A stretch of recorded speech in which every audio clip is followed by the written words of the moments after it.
Hello and welcome to Music Career Radio here on YDIY Music. I'm your host, Nani Noamvazana, and today I have a very special guest, John Philip Shenale. He's associated with 21 Grammy nominations and signature acts such as Tori Amos, Janet Jackson, The Beach Boys, and Tracy Chapman.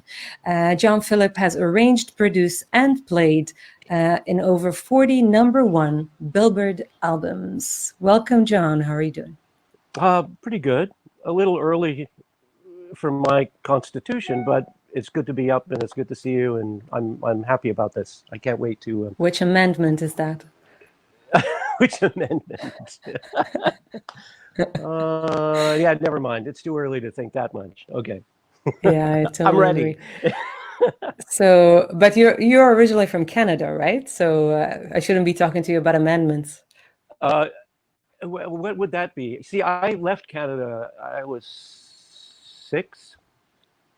Toronto. I was born in. And, 6. Yeah. Okay. Oh, yeah. I've been in LA for.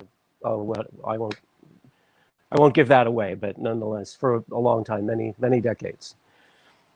But so yeah, your family moved to LA, I gather. Yeah, my family moved here. Basically, was educated here. And I mean, I do like LA. I like living with many different cultures, and it's not just music, but cuisine, philosophies. I've always gotten off on that. It has the best sushi I've tried. I haven't been to Japan, but so far. Yeah, no, seriously, there's some really. I mean, especially in DTLA. I mean, there's some serious. Sushi, Chinese food. Yeah, I love it. In fact, I'm actually planning on moving there, to downtown. But, yeah. So are you now in the outskirts? Yes. Yeah, I'm out in the suburbs. And yeah, so how are you? I'm all right. Corona time is a bit, thanks. Well, Corona time has made my profession redundant, so now I'm broadcasting online instead. So, yeah. I mean, in a way, this is mainstream. I mean, this is how we live. This is a live show, yeah. But it's fun that we're able to communicate like this. I mean, in the past, if I would ask people, to make time to do something like this, they would be like, no, I'm on tour. Yeah, duh, I'm on tour as well. But now it's somehow this crisis is making all these wonderful things possible. So in a way, I guess we should be thankful for that too. Oh, definitely. And, the lowering of pollution, this is something, this could be the start of, finally, online work, people, moms, dads being able to take care of their family while they're working. There's a lot of, this is opening up a new pathway in terms of consciousness. So, as awful and horrendous it is, and certainly the response of, the way people are responding to showing the good and the bad, I think it's good. It's ultimately, we're going to be better humans for this. Our culture will be better for it. Well, hopefully we're developing to be better humans all the time, although it might not seem that way in some cases, but... Yes, no politics, right? There's no politics. Yeah, we're not going to talk about that shit. Sorry.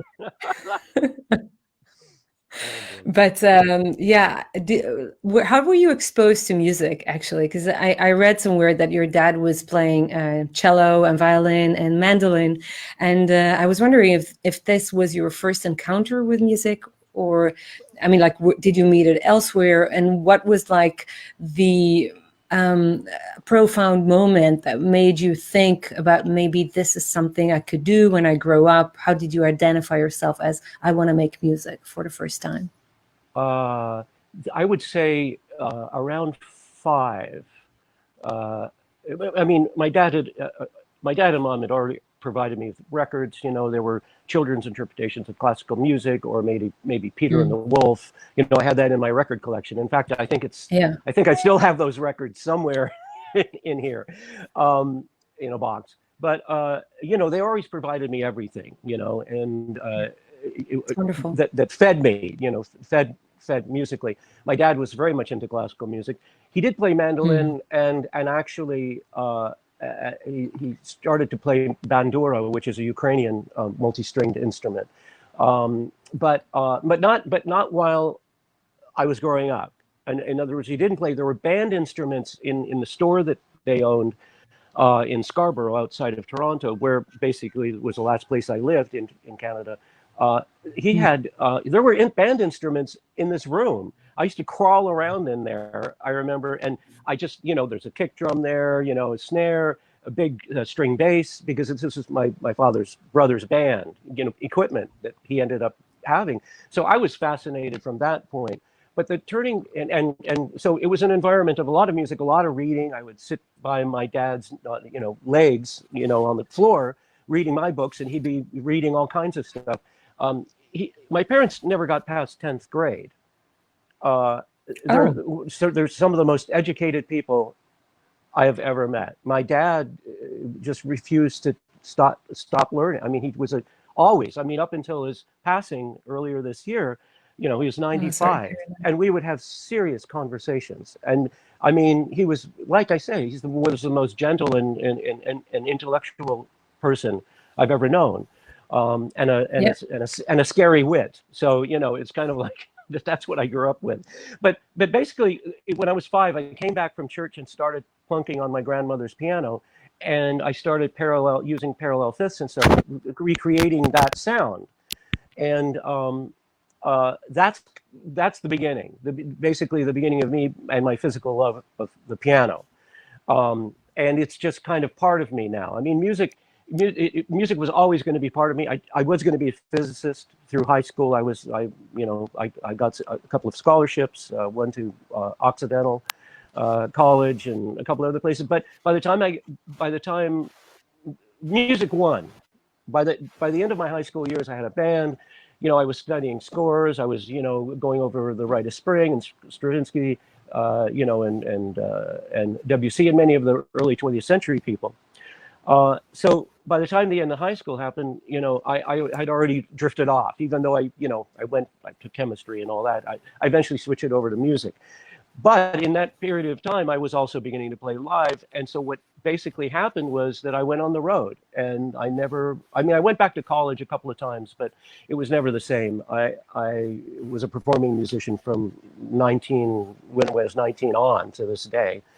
And music has always been part of my life. So it's not, the piano is part of it, the keyboards, synthesizers, all these things that I grew up with. I mean, it's just, after all these decades, it's just a natural thing.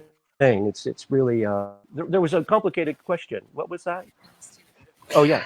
Well, I was wondering if you had a moment you could recognize as profound for you, that you thought, like, this is something I could do when I grow up. This is something that I really belong. Where I belong, probably. Okay, so I had an original band. I had a number of bands in high school, but that moment was when I started writing. Oh, I see what you're saying. That's an interesting point. I started writing a lot of, I was writing and playing classical music that I was writing in high school. I was studying composition. So transcribing or composing? No, composing. And I started writing Walter Piston. I started writing, I started reading Walter Piston. Various theorists. Very inadequate. I mean, the textbooks in the 60s on composition, most of them were pretty much crap. It's just because they didn't. They haven't changed much today. When I was in college, they would still teach us from the 60s books. So. Except that nobody taught Henry Shanker. In 1979, I started good to know that. At least I got some good education. Yeah, well, no, but I mean, what the problem is that I didn't know it because I skipped school basically. I was on the road for most of the 70s. When I settled down, and then as about the time I started doing a lot of studio work near the end of the 70s, early 80s, I started studying Henry Shanker, which was the absolute revelation. It's like he's the Sigmund Freud of theory. I mean, I totally agree with you. He blew it. I described it to people excitedly because it was like it changed everything for me. It changed how I even recorded. It changed how I listened, how I played parts in counterpoint, thinking of, okay, where is the climax? Where is this go? You know what I mean? Yeah. Anyways, so I could. And I love the assumption that the entire piece is just one note. Oh yes, ultimately. Well, Yeah, when you finally reduce it down to its component, that's basically what it is, and then it's a seed that yeah, expands like that. Yeah, very good. Yeah, yeah, it's well. We'll have to right. have another conversation at some point. We'll Yeah. discuss We'll do Shankarian another analysis. conversation for nerds after this one. Right. Exactly. Yeah. Yeah, but it's nice that you already brought up the perfect fifth, because that's actually leading to my next question. So I was thinking, as an arranger, you're highly responsible for the dynamic range of a song, as well as the emotional soundscape. So one of my favorite musicians, Bjork, said once in an interview that the musical style is merely a tool to convey the emotion of the song. And it's something that I totally identify with, because the music Absolutely. I compose Yes. is versatile. And I even often hear from people that they can't pin me down to one style because I'm all over the map. They don't always mean it as such, but I take it as a compliment.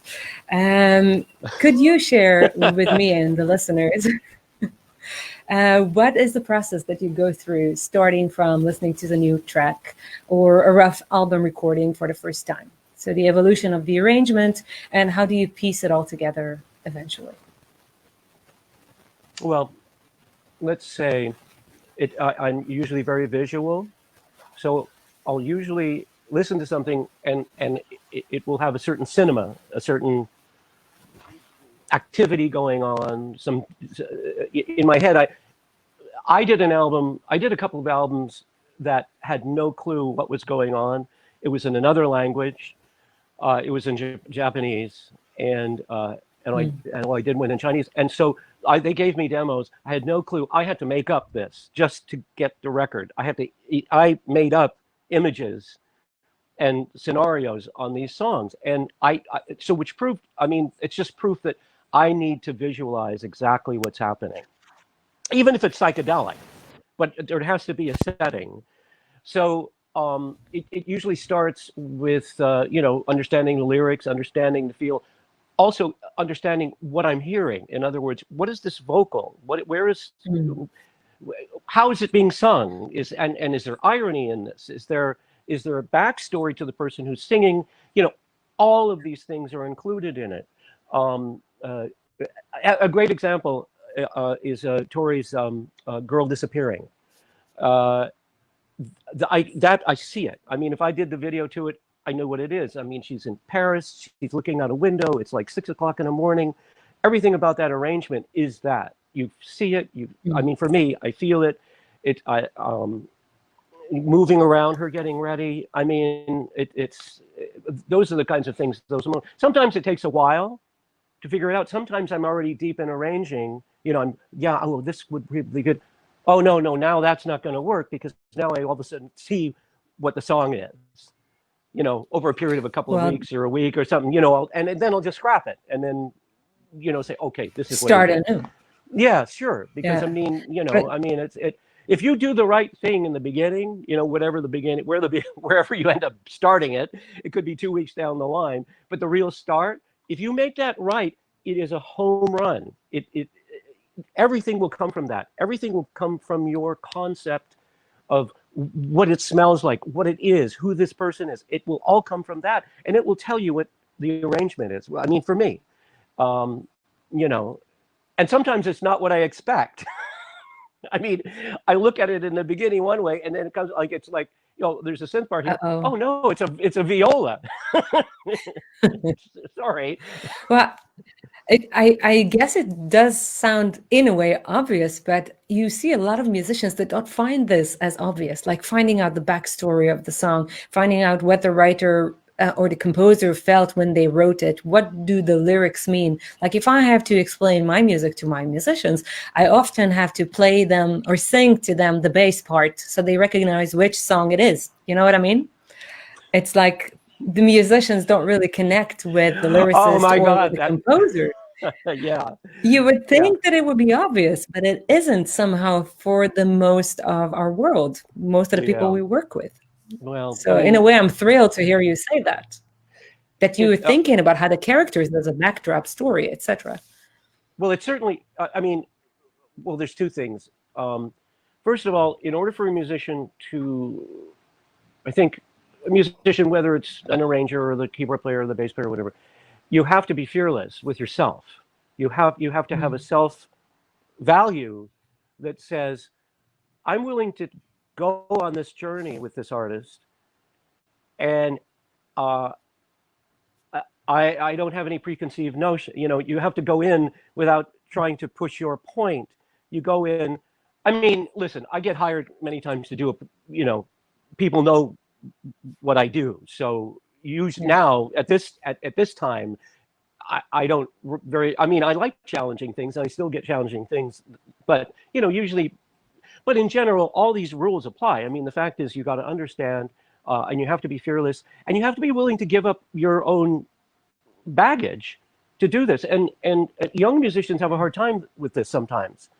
As you get older, you become more confident, and you're able to be chill, and you're able to, oh, okay. So that's how she's saying that. Oh, how are you? Oh, that's a joke, you know, or whatever. Or no, that's an irony. Oh, that's. So, and you're willing to say, oh, now I have to change what I have to do. So I guess it's being confident in your ability to respond, which, by the way, I love that. I love the fact that, you know, first of all, everything I do, I try to start from scratch. In other words, I try, what is this fresh approach? I mean, I just finished doing 13 songs with Michael Marquardt over a period of 4 months, some up in British Columbia and some down here. And I have to say, every song that came up, you know, I work sometimes a week without even doing anything, just listening to it, maybe doing some improvisations, but just to feel inside of this thing. And I love that. And I love the challenge of actually coming up with a fresh approach for 13 songs. It's one thing to go into do 1 or 2 Tori songs, you know, like I did on Native Invaders. But when you have to do a complete record, it really is a marathon. It's an Olympic style, you know, chess match. It's a different scope of work. Yes, it's a different scope, and there's certain unity between everything. You know, fortunately with Michael and Tori and a number of other artists, I've done multiple records with them. So we get to know each other, but you can't, you know, don't assume anything. you have to, you know, okay, this is something new. It may sound a little bit like something else, but you know, because after 50 songs, you know, you begin to see motifs, which is great. That's called style. I mean, ultimately, you know, we're speaking about the multi-style, the poly, what do you call it? Polystylist. There's a name for it in music. Yeah, I guess. Is there? It's good to know that I have a name. So they haven't named the syndrome on me after me. I'm trying to remember his name. One of my favorite earliest century is a polystylist. I'll remember the name. I'll have to send you. Anyways, I mean, my favorite. Me know. I mean, I'm like, it's a senile moment at this point. Anyways, no, you would love him because you would hear exactly what he was doing. It's both modern and it's a Baroque fusion. You know, it's like in the period. You know, that sounds like right up my alley. Stravinsky did his neo-Baroque period. It's approximately the same time, except he's an English composer and I'm an idiot. I can't remember. Anyways, let me know later. But this polystylist thing, you know, is really it doesn't. I don't. Yes, people want to classify things. I mean, it's part of, you know, when somebody. It's a big danger in my eyes. Yeah. Oh yeah, no, I'm with you on that. And the thing is, you know, I mean, as an example, we're so locked into that you know, when you put your stuff up on the internet, they want keywords so that people, you know, can, you know, your list, your list, Spotify definition, right? Yeah. So where do you tag yourself with? Oh, and for myself. Yeah. Probably. No. I mean, like general. It's just a, you know. Oh, I see. Question. Yeah. Because I mean, it started. It bothered me in the beginning, but then I realized, okay, so this is a hook, so that someone who maybe would never have heard your music would hear your music. So the good part is that it opened, you know, the idea now is we don't have the record stores. We're not sitting in a record store going through records to find. So nobody can recommend you, go listen to this one, you'd like it. Yeah. And you don't choose by the cover of the records anymore. Yeah, right. You know, I mean, that's how I used to do it. I used to go to the record store. Right. Oh, sorry, go ahead. No, I was just going to say I'm old enough to remember when they had those booths. Well, I didn't have a booth. No, there was 6 but booths but with there a was turntable. headphones. Yeah. Yeah, a headphone, right? Like in your college music Yeah. lab, you know. Yeah.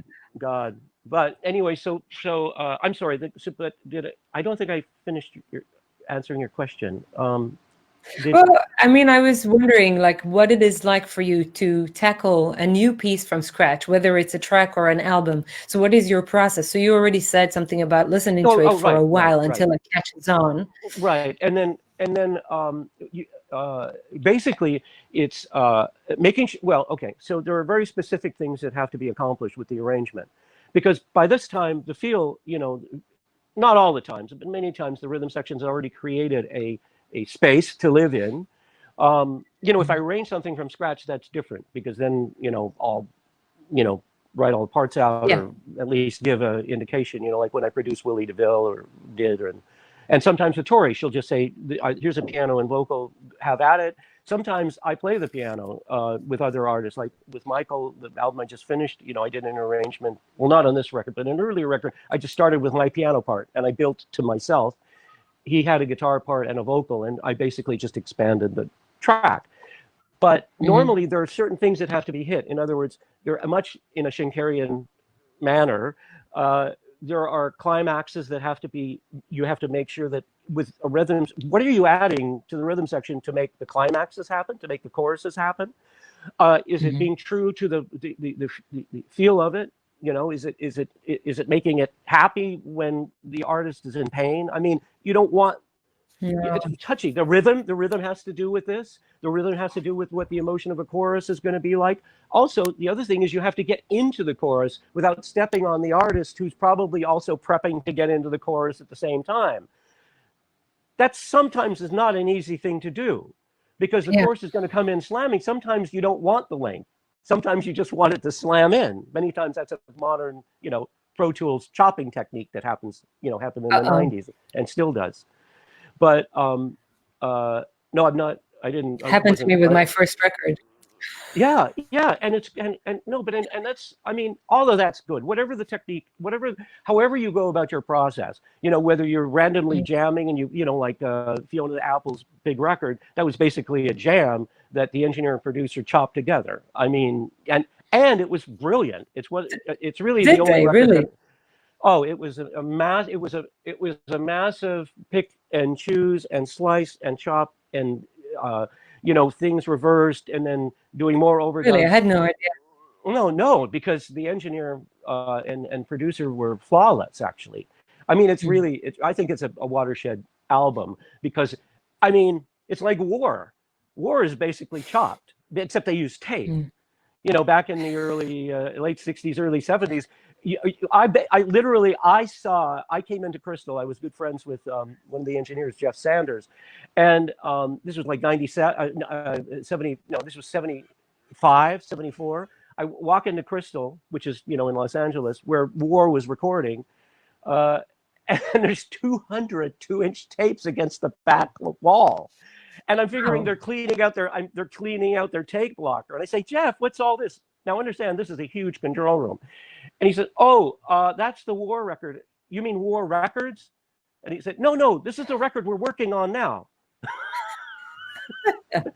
200 2-inch tapes. At the time, that would be 200 times $150. The tape alone. Wow. So amazing. But what they did was they chopped it. In other words, that record, I always thought, well, how is this I can't remember the name of the hit record, but how is it that these guys sound so loose and so tight at the same time? How is it there's such a natural feeling to it, and yet everything is really arranged on it? So I figured, man, the musicianship, no, they were chopped together. Chopping. They took a good. They had chops. I mean, yeah, literally, and Jeff did too. I mean, his editing. I mean, Jeff Sanders was, or is. I mean, I haven't seen him in years, but amazing editor. He would call me at night. He would call me at like 11 or 12 at night and say, Phil, can you listen to this and tell me where one is? He would call me and I'd listen to this jam and it's like, oh God, let me get a cup of coffee. He plays this thing and God knows it could be anybody's guess as to where one is, the downbeat is. You know, these guys, Wow. and I'm listening to it, and over 5 minutes, it switches all over the place. I mean, you know, because, you know, excuse me, they were kind of. So they were Oriental player, actually. Yeah, they were. Yeah, they were all. They were playing tabla. Yeah. Oh, yeah. God forbid. You know. I mean, fortunately, they were doing funk and rock. But you know, if it would have been any more complicated than that, I don't think they could have completed the record. But the thing is, so back in the day, they used tape, much like people use Pro Tools these days. And you know, the guy with the best hand, you know, with the razor, was basically, you know, God. Anyway, so. Back on subject again. So there are various points that have to be hit by an arrangement, because it's basically usually the arrangement, many times, like for example, the string arrangement or the keyboard, you know, as a keyboard arranger, you know, for my synths and instruments and stuff, it has to add something. It has to exist for a reason, and there's many reasons. There's influencing the verse to make sure is the verse pumping along, or is the person like are they caved in? I mean, are you it's like a scene in a movie. The music has to amplify or be contrary to. You know, it's one or the other. Either it's you know, it's in simpatico, it's invisible, it's just a mood, it's very specific. It's a mirror. It's a mirror. It's a reflection of the lyrics. Sometimes, many times, you have a vocal, and in between, you know, sentences, phrases, something moves through to move the story forward. Maybe in verse melody, counterpoint to whatever the vocalist said. Maybe certainly maybe longer notes, maybe quick notes. All of these choices have to go through this, you know, computer, and it's. I find that I love. I love that this chess puzzle thing going on in music. So all those so in other words, yeah, there are things that have to be hit. Ramps into choruses, the feeling of various choruses, bridge has to be hit. That, you know, what is that vibe? That has to be different from everything else in the song, normally. Although people have lost the ability to write a good bridge, because you know, if it's just a groove, you just keep the same groove, you know. But yeah, right. So yeah, so there you go. It's a challenging process.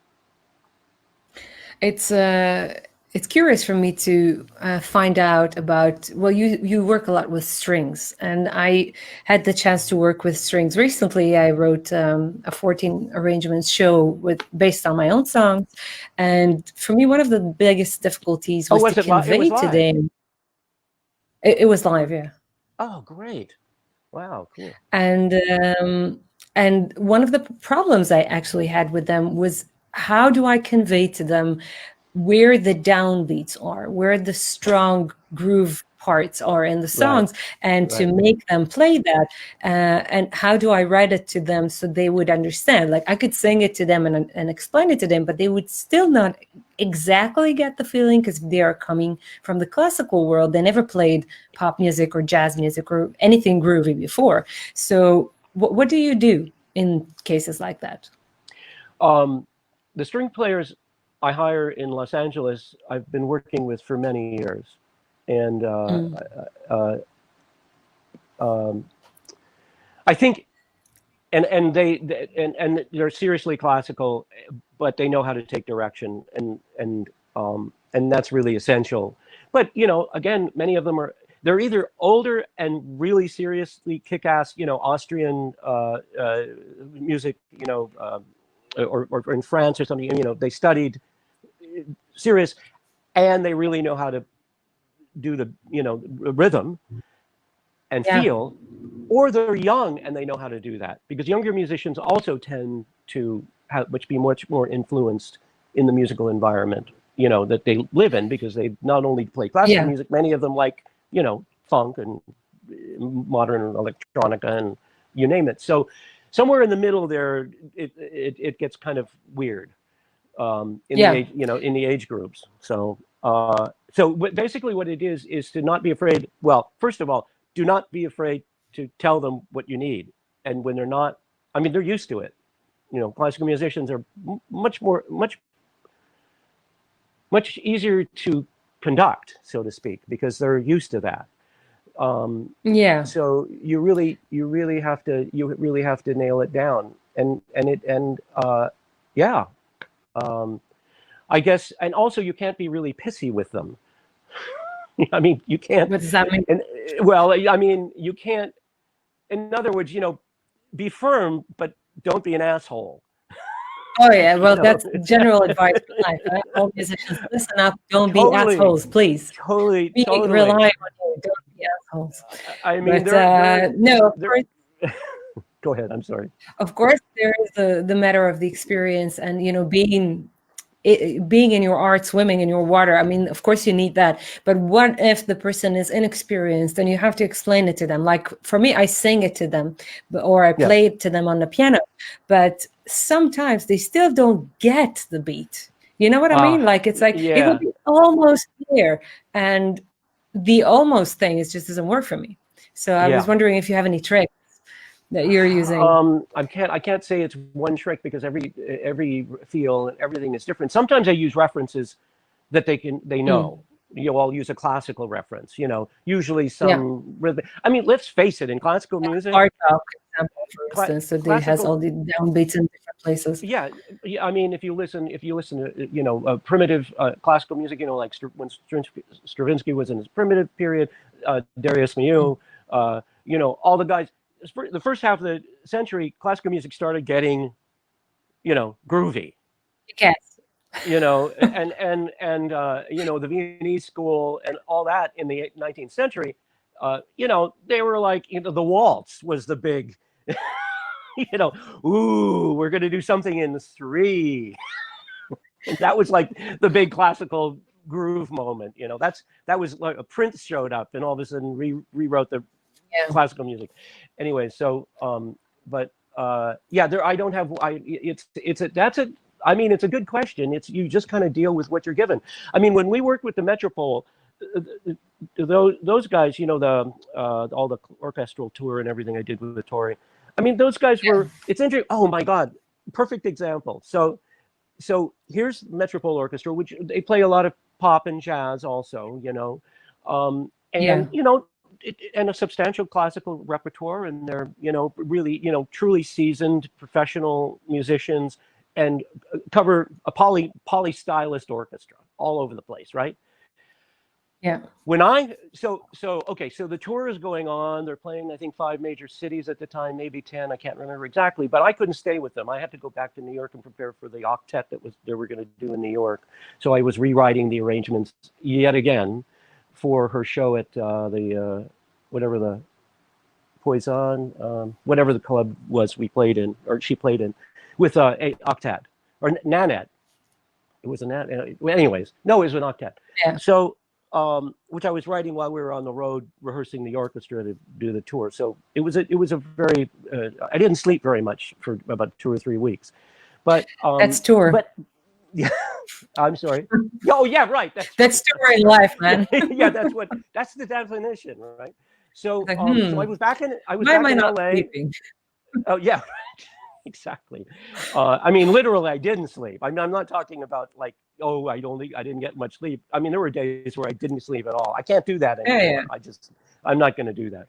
But so I'm back in LA, and I'm still sending out arrangements and changes and stuff, and I get a call. And on the call, I'm listening to this amazing classical music. This orchestra is kicking ass. There's no, hey, Phil, what's going on? It's just playing on my cell phone. And I'm listening to it, and I go, holy shit, that sounds familiar. So her manager is holding the cell phone up. It's the Warsaw Symphony. It's the Warsaw Symphony playing the same music that I've heard with the Metropole. It was an entirely different beast. It was like, holy crap.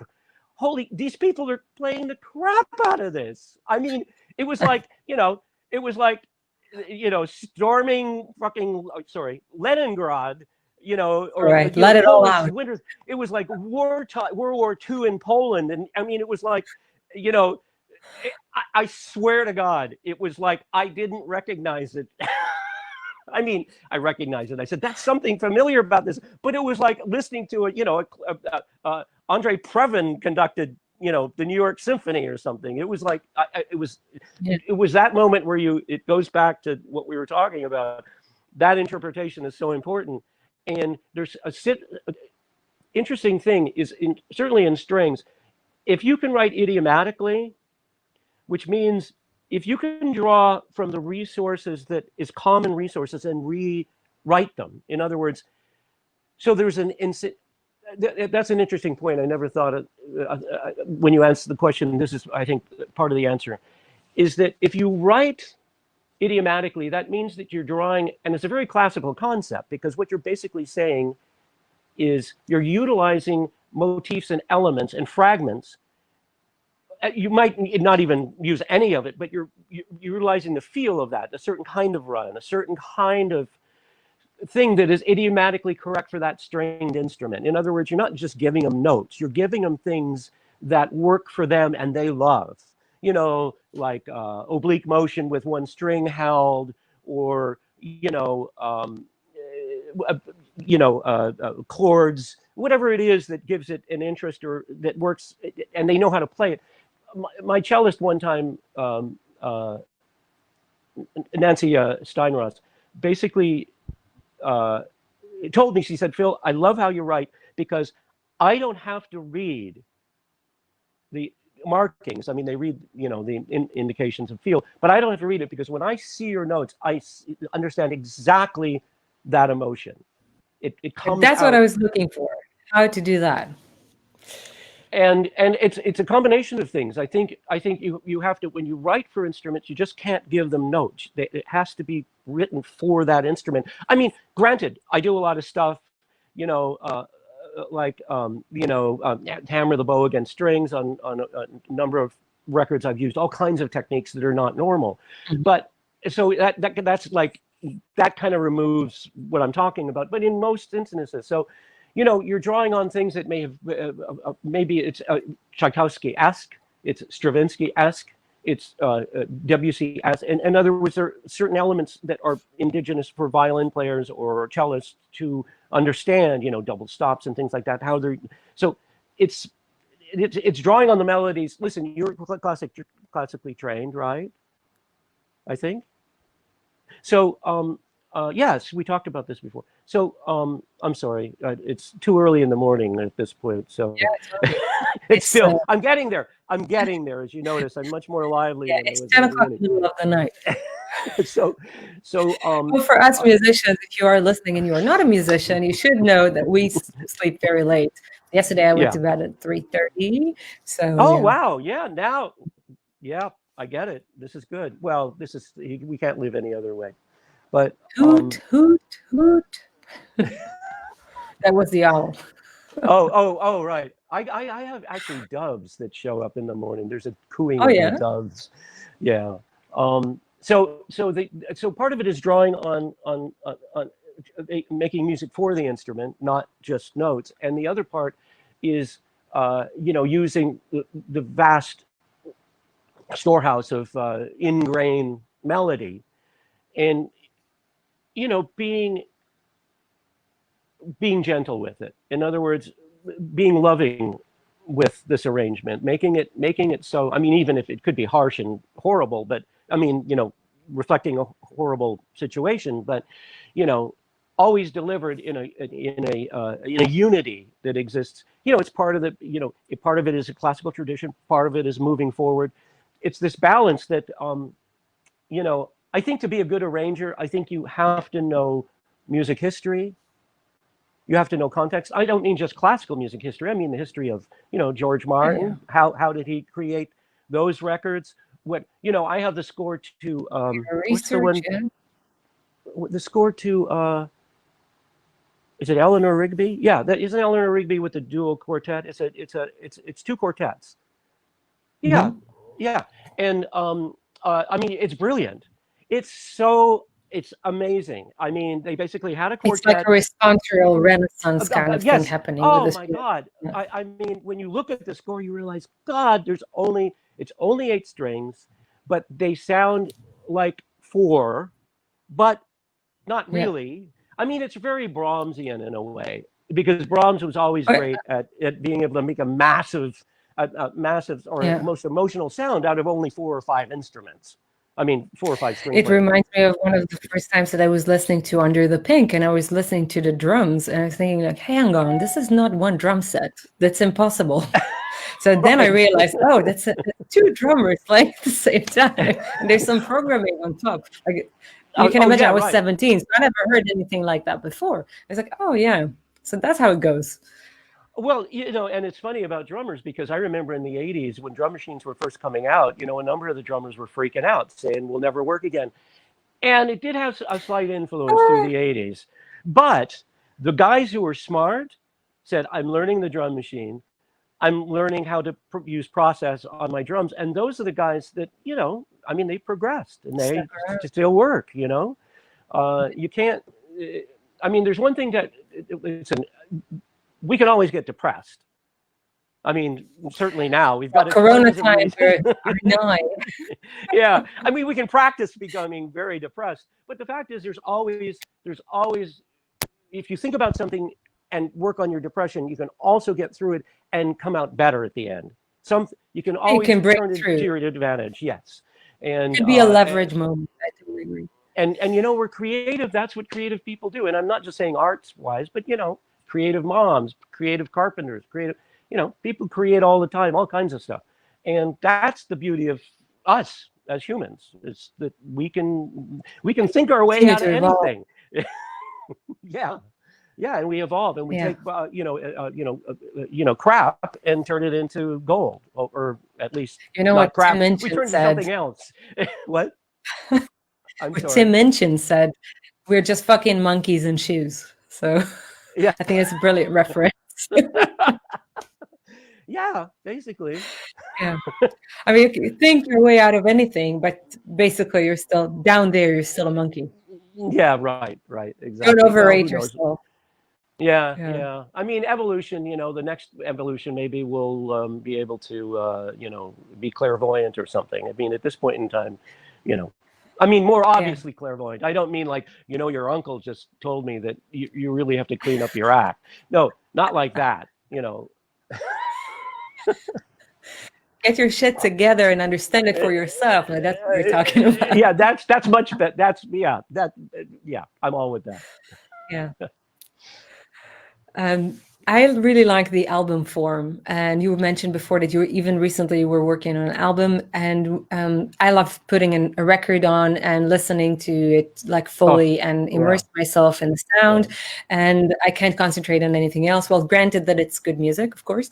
So I do see a lot of people that are kind of losing that perspective, especially people in my generation and a generation later. They don't release albums anymore. They release singles, and then after release 5 singles, they kind of call it an EP. And like, I don't know, for me, it kind of loses touch with what art is, and a little bit also with your audience, because you don't really take them on a journey. But on the other hand, you have the streaming platforms that are kind of killing the art that it was before.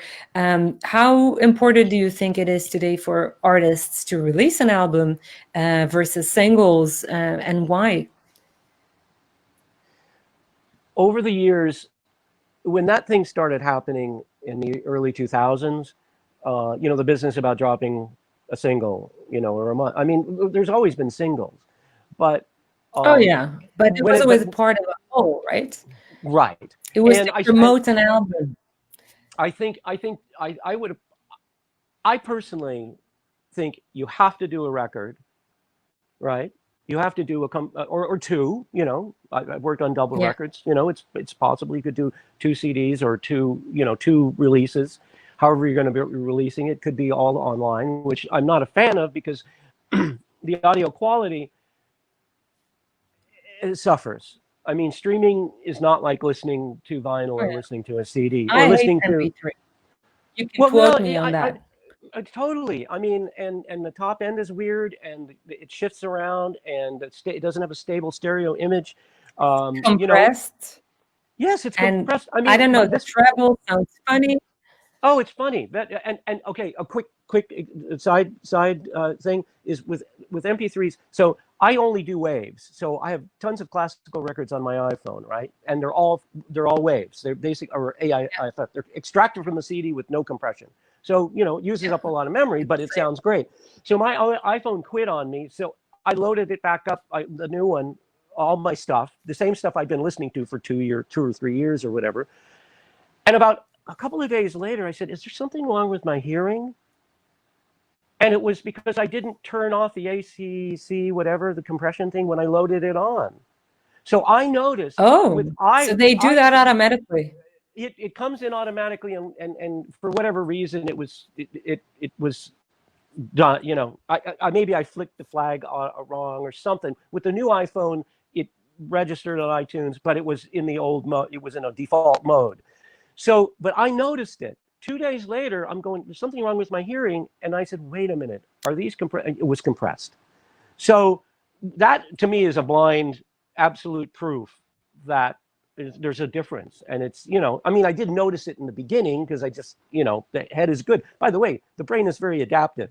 It will adapt. It's true. Hearing. Even if you spell a word wrong, you would still read it correctly. Yes. So, and thank God, because that's how we're still here today. That is just a defense process that we need to be able to do, So anyways, the question was, so back to that. So barring the album concept, together, which I'm absolutely into. I mean, look at all the great classic records to now. I mean, the 70s stuff, the 90s stuff, everything is all based on a good concept record, even if it's a thin one. It could be just a thread that runs together and you've got a huge pastiche of all kinds of tracks and feels and stuff. There's something that kind of is a thread. So, but I don't disagree with this dropping things every month. And I think that I think it should be extra. I think if an artist releases a record, I think there should be other things, so that the dropping becomes a personal, like, this is for my fans, this is for the people who like it. So it becomes more personal. It's not just, hey, here's my single. And maybe throw in something off the record occasionally, or a reinterpretation. Let's say something is a electronica on the record, EDM or something, and you do like a quartet arrangement of the song. I mean, and some stringed instruments playing percussion or something. I mean, I find that to be a great use for this single thing, but it's really kind of it's kind of a combination of releasing a single and this modern promotion concept, which I think enhances the relationship that an artist can have with with the fans and open it up too. I mean, through these things, because of what we talked about before, the whole tag thing. I mean, some of these things are going to bring some people who are maybe in, let's say it's strings or Indian music. Maybe somebody will be brought into your fold that come from completely outside your space just because of the things you drop are so uniquely special and different, and they hear it and then they're drawn to you. So, it can be a win, but I'm with you on this album concept thing. It has to be, I think that's the only one. Also, the thing is, you're making these songs in a period of time. I mean, why not reflect the period of time you're in? I mean, this record ultimately is going to be recorded. It has a time frame. Well, not. My records don't have any time frame because I've been working on some of them forever. So. That's also dangerous. Like, I find sometimes working on something to perfection the same influence as procrastination, because you're like, instead of finishing it up, you're like, no, I'm gonna dig it up a little bit more. It's like, get to the point. That's what I tell myself. I did that with my first record. I was signed to a label back then, but they had that mentality that you got to release a lot of singles. And the musical producer at that time was shaping each one of my songs to be in a complete different style. So if they release it to the radio, something will hit. And I felt like my work was really suffering from this.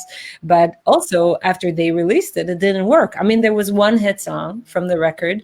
And then after that, fans didn't follow through to the concert hall. Then I decided to drop the label and I released the second album on my own.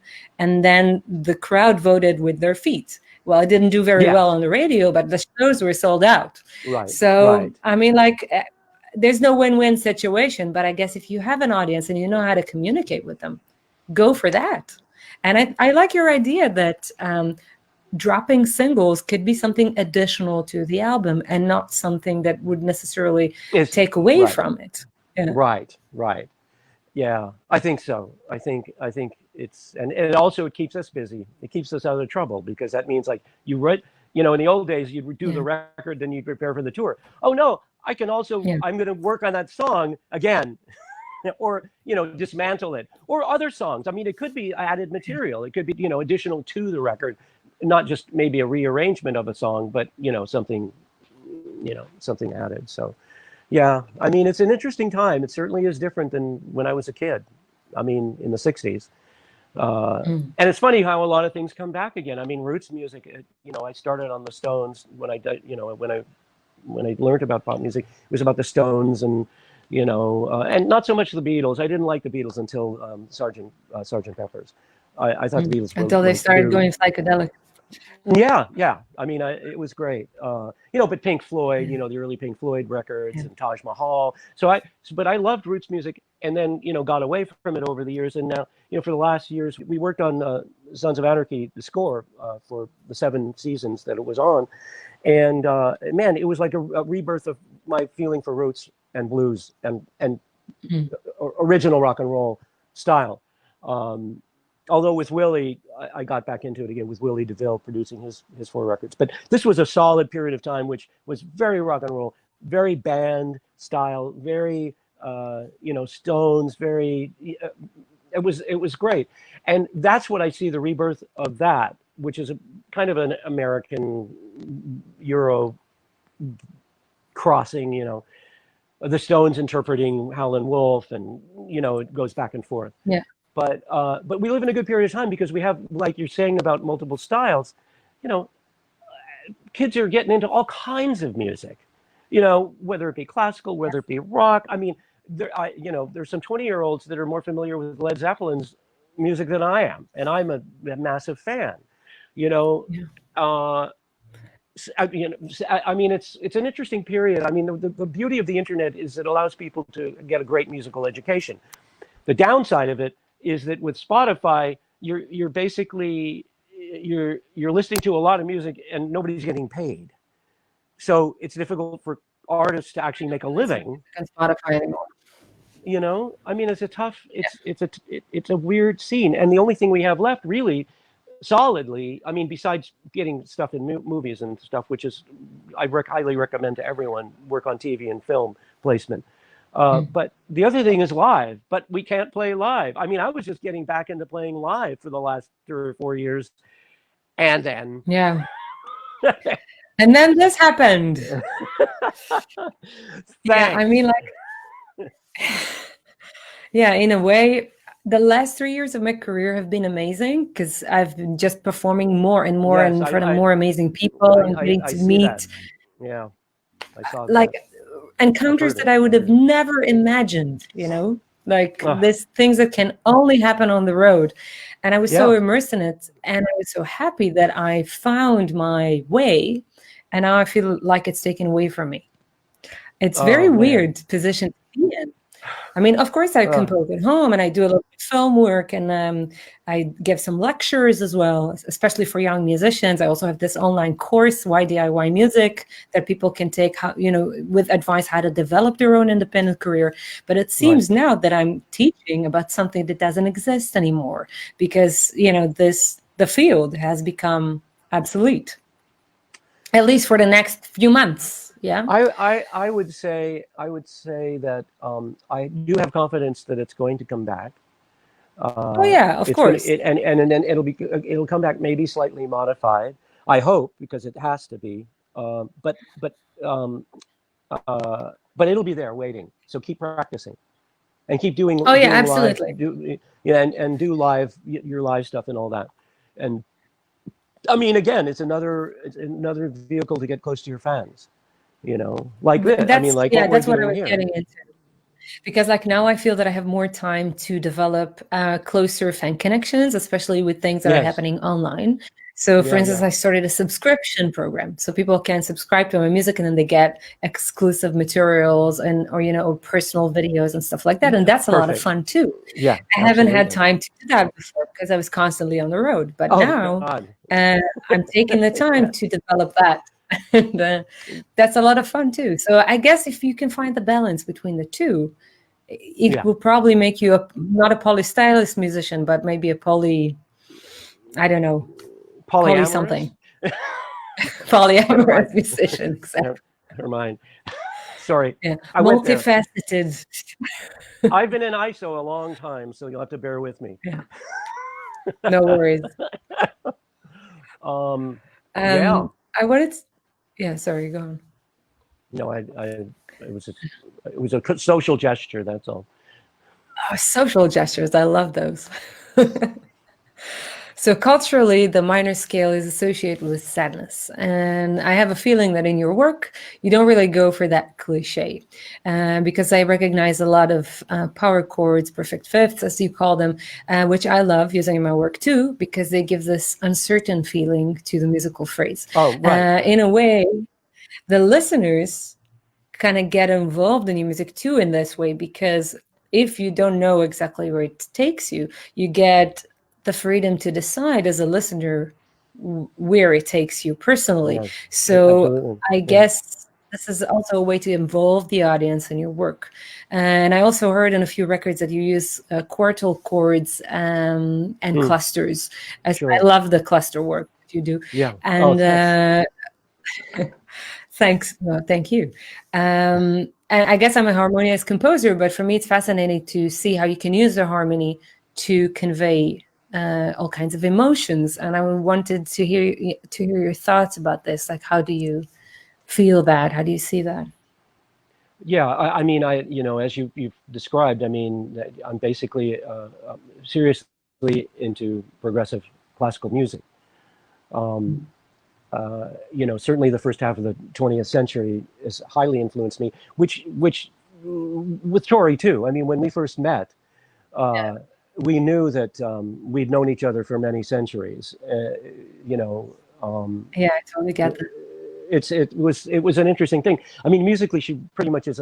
What I'm talking about, music is her influences too. I mean, she was not so much about the 19th century, although the 19th and 18th century I learned to appreciate, especially Brahms and the German symphonic composers. I hear a lot of Mendelssohn in her work. Yes, yes. Oh, especially, but Mendelssohn, man, wow. I mean, at 18, I mean, or no, even younger. Mendelssohn and Schoenberg, early Schoenberg, not in his 12-tone period, but all that great stuff, Der Nacht and all that. They're the early romantic gestures. Yes, but actually were the extension. It was the post-romantic. It was like it was romanticism done in a 20th century way, which is me. Yeah. I mean, it's completely, because I love that. And the way you described it is interesting. I never thought of that before, but by creating these fragments or exotic scales, I use that. I don't mean like Oriental scales. I mean like all of it. Any exotic scale that isn't, is modal or substitutions or major minor scales or half diminished scales, augmented, all that stuff. Yeah. So we'll have to talk about some great theory books that let's see if you've seen those on these particular subjects. But we'll put the reading list. We'll put a reading list on later. Yes. But your thing about that, I see what it's another way of looking at that. It kind of creates I don't mean this in a harsh way. It's a disturbance that makes the brain not accept just the common melody. One of the reasons why I could not be in pop music. I made a lot of money, and a lot of the gold and platinums and all that stuff is with albums that I did that were famous, and I love them dearly, but I could not exist in pop music. It was not to be. So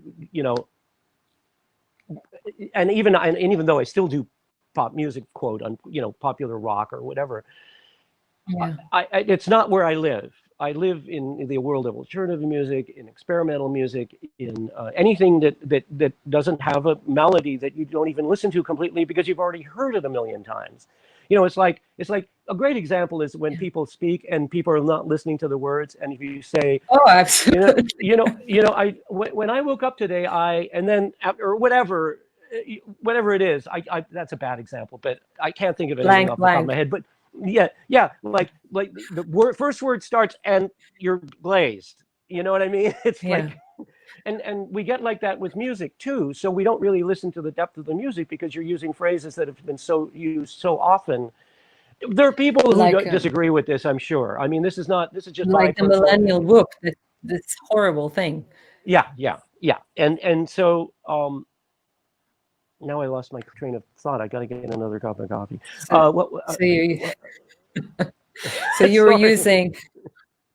Oh no! It's all right. I remember now. Right. So I'll raise a glass to that. Thanks. I can't wait for that pot of coffee to be brewing. So this thing about these melodies. Now there's certain melodies that evoke certain feelings. I mean, you're right about the melody. I mean, a great example is "Girl Disappearing," like we were talking about before. There are very specific elements to that those scales are used, those runs are used, those like 3 or 4 note motifs are used. But they're used in a fragment, they're used to answer, they're used for a very specific reason. So it's okay to draw on traditional stuff, but it has to be done with judiciousness. It can't, it can't be like simpering. It can't be, it has to rely on the listener to fill in the blanks. There has to be, I mean, I think that and it goes exactly with what you opened this question with. You want people to be able to paint in, with their own experiences. It becomes much more real that way. I mean, classical music is that completely. I mean, music is that. I mean, all music. People, have a favorite song, and immediately they know where they were when they first heard it, or whatever great event it happened. Very strong tool to evoke emotion. But it could mean different things to different people. The same song will be different events, and that's what's great about it. It's very compassionate and passionate and loving, or hating, but it's universal because everyone will hear it in their own way. It's not so easy with other things, although painting kind of is like that. I mean, painting is closer, but Well, the thing with painting is that you look at the artwork after it's already done, and with music, you're listening to something that is becoming. And for me, that's a big difference. Yeah. I love painting. I especially the modern arts and the Impressionists. I love going to the museum and looking at it. Sometimes I can even stare at a painting for 15 minutes and I start crying. But still, it doesn't get me through the same emotional process as watching a live concert. It's also very dynamic than a recording. It's a different dynamic. It's interesting. Because you are a part of a moment that will never be repeated again. And back to Shankerian analysis, it's all about time, the displacement of time, the acceleration of time, the prolongation, I agree. The suspension of time, all those, this elastic thing that happens in music. It happens in film. That's why film and music are so tightly tied. I mean, you watch a Fellini movie. It's like Dali on music, Right, exactly. If you can do what Dali is doing in music, you're golden. Yes, that's true. So again, back to so it's, you use some idiomatic things, you use some classical things, some of the melodies or fragments of scales, known and unknown or invented. The quartal thing, definitely. I mean, Bartók for me is like a god. And he also and Leos Janáček. I mean, all the Central Europeans I love. I don't care what. You just said the same thing at the same time. This is great. I was saying Janáček and you were saying Janáček, and I was like, yes. What? Really? You were what? No, I didn't know I that just, you said that. I cannot. I think we have a little bit of a delay. Wow. Listen back at the recording. That's pretty amazing. Well, I mean, okay, that makes sense. There you go. Okay. Yeah. But Awesome. yeah, but the whole Central European gang, I mean, and quite frankly, I'll be listening to a Central European composer from like the 17th century, even though it's classical and kind of whatever, but there'll be something about it. They'll go, well, that's unusual, because there's something in the middle of Central Europe that is just creating, havoc. Could be their society, but I mean, there's a lot of a lot of Sturm und Drang and a lot of conflict and passion and anger and loving, and it shows up in it shows up in a special way in the music. Also, the thing of East and West, the thing of the influence of the Middle East in terms of the Central Europe, centuries ago influenced them in terms of, I mean, I think it was the guitar that was brought to Europe from the Middle East originally or something. I can't remember. There's something the like lute, something yeah, like the guitar, the lute, right? Yeah. So it started as the oud actually, and then in Spain they call it la uda, and then it became lute. And then oh my God! Yeah. And then of course the Europeans just added a crap load of strings to it because it just had to be bigger. Yeah. And make well, more with noise. the oud specifically, they actually downgraded it because I believe it has 11 strings. But it does. When I think of because the they're why double? am I thinking? Oh, right. That's right. I always thought of 12 it like 12 strings. Yeah. But let me Google that. Oh yeah. For why do I think that? I always think the oud is a 3-string. What's the 3 strings instrument? Oh yeah. So there you go. We were not mistaken. They have 10, 11, and 12 strings. Depends on the instrument. Oh, so the Europeans have to rename it. Yeah. I'm running. Well, of course, you got to claim something as your own. Also, the word ole, for instance, comes from the word Allah, because it was especially with dancers or performers, when people were screaming the name of God because they thought that God was alive in them when they were transcendent, when they became transcendent. So there was Allah, Allah, ole, and then it just became another word. Oh, God, I'm listening, but I'm also worried that my phone is going to run out of juice. So just keep. Oh yeah, please charge the phone. Man, it's so cool to be talking to you because you're like, you have knowledge and you're like, it's whatever. I enjoy the conversation that we're having. This is cool. Thank you. And you? I'm plugged in. Well, thanks for doing it. I'm ready. I wanted to ask you about the moment. It was really amusing for me because I was at the concert you gave with the Metropole Orchestra in Amsterdam in 2010. And Tori introduced you. Yeah, wow, that was so amazing, right? Yeah, you were recording this thing for German radio, right? And you had to repeat a bunch of songs. Yeah, and before that introduction, I remember that Tori called you to stage, and she told this funny story. I would love you to tell me that story, like how you became the string arranger on her record, because you started out as an artist, and for me it was like, wow, what an amazing story. I would love to hear that, and also like how your relationship with her evolved to be what it is today. Oh wow. Okay, so well, the thing is, I'd done Little Earthquakes with her. I played some ancillary keyboards. I didn't do the arranging on Little Earthquakes, but and he was a brilliant arranger. And he passed away about a decade or two. No, he passed away shortly after that. But so anyways, Tori and I, as I said, we're like two souls that knew each other, and our musical feeling has we knew it immediately. So we had a lot of discussions over the Little Earthquakes. I mean, about music and about 20th century music particularly, and about I got to know the string arranger on Little Earthquakes. I got to know the orchestra and all that. So when Under the Pink came up, it started very fun. I started with it very fundamentally because Tori's purpose was to use prepared piano. I recommended, she said, I want to use the piano in new ways, and I recommended preparing her piano, which we did an extensive amount of work on, which showed up a little bit.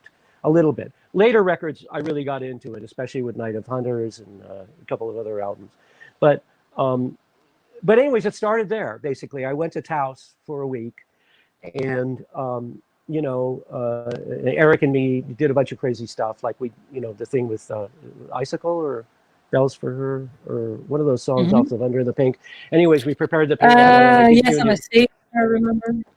Yeah, it's an upright piano that we detuned down like 3 octaves and put mutes in and stuff. Oh, okay. So that wasn't a Wurlitzer. And what was the name of the song? Icicle. No, that was I think it's either it's Bells for Her. That's what I'm talking about. Bells for Her had the upright piano on it. It might have been a Wurlitzer. She may not have been using Wurlitzers at that time yet. I don't think she had. No, because I bought her first Wurlitzer for the covers record. What was that? Strange Little Girls. Oh, yeah. Anyways, so we've done that, right? And I knew they were looking for an arranger, and I didn't put my hat in, because I said, if somebody wants to use me, they can use me. I mean, I'd already done string arranging, but Tori knew that, whatever, and I had no problems with that, because she has to do whatever she says, or the producer, or whatever, anyways. So they got an arranger, and he was at the time, a very famous arranger. So anyway, so they have the sessions, right? And I get a call that evening, the late afternoon, says, Philly, you got to come down to the studio. I said, well, where are you? Ocean Way. We just did the strings. And then we're going to go out and have a shitload of margaritas. So I met them at the studio. I think it was Ocean Way. I think it was either that, or I can't remember, but it was the Annex, or it was on Sunset. So I went into the studio, and everybody looks like shit. I mean, everybody is like sad, and and I'm going, and it's a huge orchestral room, right? I'm passing through all the music in the empty. Well, I don't know if there was music, but the music stands are up, and the mics are all set up. I'm going, what the heck? I walk in there, and they say, listen, we're going to give you this DAT of what he did, and can you put an orchestra together fast? Because we want you to do the arrangements. We're recording tomorrow. Yeah, right. No, so and that's the first time not the first time, but I used Nika, Nancy, my cellist, who I'd worked with in the past, and she organized it. We used 13 players. Well, he had something like 40, right? I mean, this session cost him it cost him $50,000 in 1990 or 91. I mean, they just blew their orchestra budget. Yeah. So we were able to put something very quickly together. But I mean, Tori basically, said, Phil, this is yours. So, I mean, she basically gave it to me to solve what happened. The thing is, when I found out what happened at the session, I could not believe it. Tori said she walked in as they were rehearsing, and she literally did not know what song that piece of orchestration was for. Yeah, she had no clue. That's what I heard of the performance, and I was like, she was kind of crouching next to her piano, saying, "Please don't be Baker Baker. Please don't be." And right. Well, I did not hear anything until a couple of days later when I started working. I said, I've got to hear what this sounded. She didn't play anything for me. I didn't want anything to influence me, but I was really curious. His arrangements, basically out of context, was some of the most. You and I, now I know your love of modern music.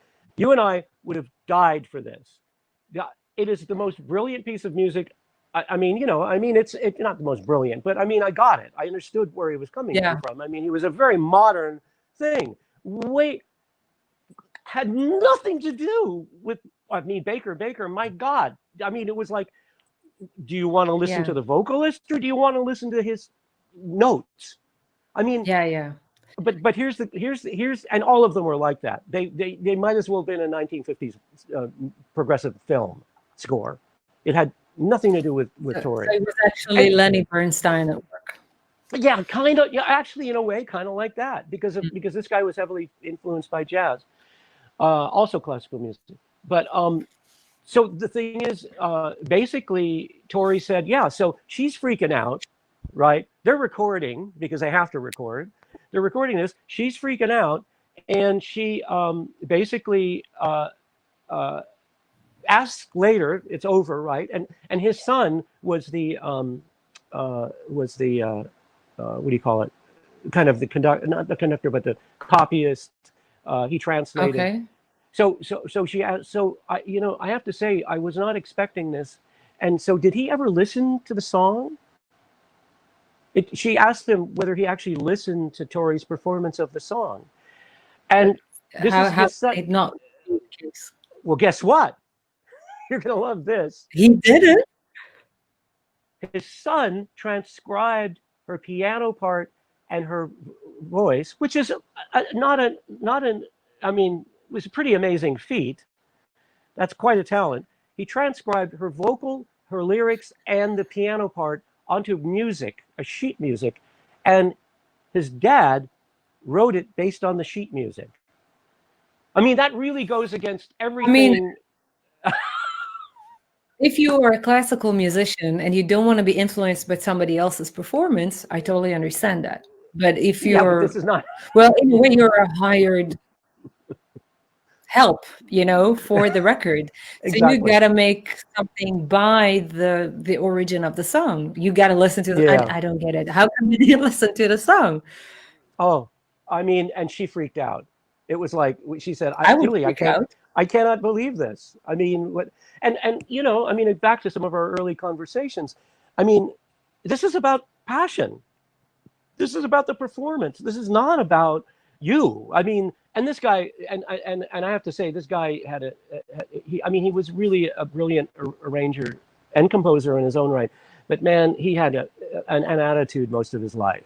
I mean, that's exactly what the biggest problem of the music world is. Ego. When you put your ego in front, there's nothing happening anymore. This is the end of the conversation. Well, and by the way, you were talking about how to handle musicians and how they play. I mean, he used to bring some of his musicians to tears. I was a guest of the producer of a record that I happened to be there a couple of years later. My friend Philippe invited me to this session that he was, this arranger was doing the record. And he brought one of the trombonists to tears, raving at him. Well, I'm a trombonist, how bad he was. I mean, it was embarrassing. I mean, the whole orchestra is like, just trying to ignore this. And he's notorious for doing that. He was notorious for doing that. And I mean, what a bad combination. Anyways, it was good for me. And that was the start of, a huge number of records, not just for Tori, but I mean, I figured probably, I don't know how many other string arrangements and orchestral arrangements I did, but that really was probably the beginning. Although I did some in the late 70s, that was the beginning of, a new portion of my career. And I was very happy to do that because that, for me, that's where I would love to live all the time. Like when I was doing that, the orchestral stuff for Tori that ended up with The Light Princess, but started with, I don't know, the Metropole in 2010, literally almost 5 years, 5 years of basically, I, in my head, was thinking, hey, I'm a classical musician. I'm a classical composer. Because that's all I did. I did 250 plus arrangements in that period of time. Arrangements and rearrangements. And rearrangements of other arrangements that I did with Tori in the 90s. So it was an amazing output. I mean, I have to, I compliment my copyist because, I mean, he put up with me sending him stuff at 4 o'clock in the morning. I mean, right. He was, yeah. Handwriting your story. Oh my God. Well, no. My handwriting was bad enough. I still can't. Yeah, never mind. but You're like a doctor scribbling at 4 yeah, a.m. yeah. But my first grade teacher said, you know what, forget about it. You'll be a doctor because nobody can read your shit. So but the thing is, so I use QuickScribe to print out the notes because it doesn't make any mistake. It's ugly. And sometimes I use it in order for if it's a quick thing I'm doing and all that. But then I write all the notation on it, the markings and the dynamics and all that, and then I give it to Lon, and then Lon Price, and he's with me all the time on the phone and on the internet, and we go back and forth. And Marta was my copyist all those years. Marta Woodhull, brilliant, Miss 2 degrees in music. She's like, she reads anything. So she would be my proofreader. And so between the three of us, under extreme pressure, I got 250 plus scores out, which I look back and I say, wow, that was great. But when I stopped doing that, I immediately went almost immediately to Sons of Anarchy and started doing roots music. And I miss the classical music, but I love doing rock and roll. So it's a joy. I mean, I'm very happy how things have progressed. I mean, I'm doing a quintets series that will be played live, I hope, at some point, of my own compositions. I've got an electronic record coming out, hopefully. Oh, I love soon. It's an electronic art record. It's very emotional and I think it's going to be cool. People are going to dig it. It's called Bikini Repair Shop, and it'll be out probably once I get moved into the new digs, probably in 3 or 4 months, something like that. Keep me. Yeah.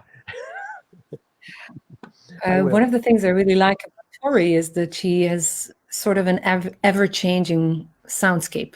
So she kind of reinvents herself between albums, and I can't really compare albums like, for instance, Boys for Pelé, Night of Hunters, Native Invader, of course.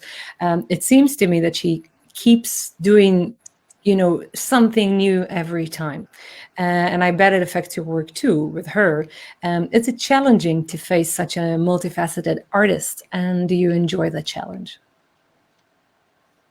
Oh God, yes. I mean, it's interesting because if you're talking about two contrasts, you're talking about the work that I've done prior to Native Invader. It's it's both live strings, boxes, sometimes samplers. Especially as time progressed, I started playing keyboards with her on the records, in various additive capacities.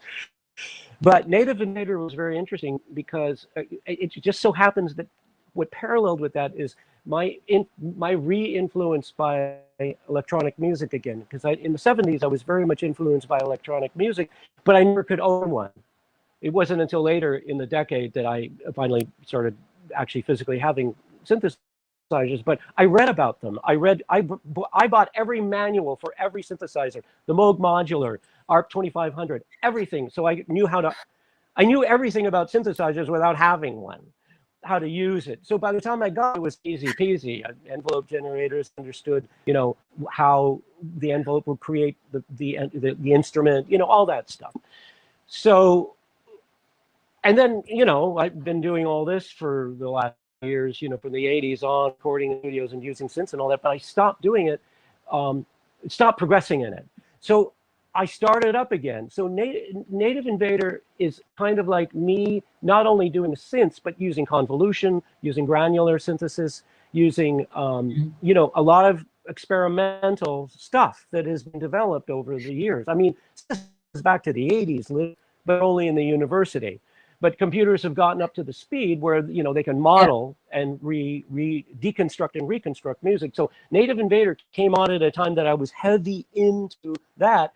At the same time, what she was saying completely, it was a match made in heaven, because what she was saying was so emotional and so transcendent that this made sense. Again, it's one of those moments where sound is matched the emotion. We have a situation where the emotions of Native Invader matched what I had been experimenting with for a couple of years, and but in terms of convolution and of granularization, granular synthesis, and some other things. So it was really a perfect time, because when I heard those two songs, you know, I got Mary, and the other one, Reindeer King, I think it was. Anyways, the beginning and the end of the record, when I heard those two songs, those are the only songs I heard at the time. It was like, oh yeah, okay, I know what these are. You know, I mean, each one is different, but they were basically a landscape, a cinema. There was a cinema that had to be explored, and it had to be transcendent. So with that synthesis technique, it made it transcendent. I totally agree with you, and I also think that it's super up to date. Like, even though these synths are kind of back from the 80s, to re-shine on this production, still it sounds super relevant to what's happening today, to the soundscape of music today, and of course the millennials and all the people that are now, you know, that she's trying to communicate with. I think she's done also this documentary about this girl who committed suicide. There was a lot of communication with millennials, and you know, from her work at the moment. And I thought that the soundscape really represented this the feeling that she wanted to be there. And I think that the arrangements super support that. Yeah, it's kind of part of the zeitgeist. So, and Tori has always been, she's always been on top of it, or even more advanced of it. She's very, and a lot of it is in her intuitive nature. Some, you know, but also, you know, I mean, a lot of it is intuitive. There's something about, she can know something's going on with just a few bits of information. I mean, she's quite a genius. I mean that I'm not, you know, I mean that seriously. I've seen genius. I've seen her take, for example, she'd walk through my studio and she would play an instrument that she never played before, you know, like a Hammond or something. This is in the early days before she had all her gear. And, you know, she'd play my A100, and she'd play it in a unique way that would not be an organist, but would be totally go, wow, okay, you could do it like that too. You know? So, I mean, that's you know, I admire her for that. And also the other thing I have to say about Tori is that, so I'll do all these fancy arrangements, right? With all the melodies all over the place and the chords and, you know, all this and blah, blah, blah. And, you know, I'm spending weeks on one song, right? So Tori, I go see Tori live, who I've seen many, many times. And she's like playing all the parts at once. I mean, they're not all the parts, but she takes all the relevant stuff and she puts it into either her piano, or she adds the whirly doing something. And it's like, shit. I spent weeks putting this together, and you kind of cram it together and it's working. Why did I spend all those weeks? I should have just given you this, and you can reduce it to like 2 lines and leave it alone. I mean, I admire her for that. She really is. She's a peach. I'm sorry, what? That's Shanker for you in action.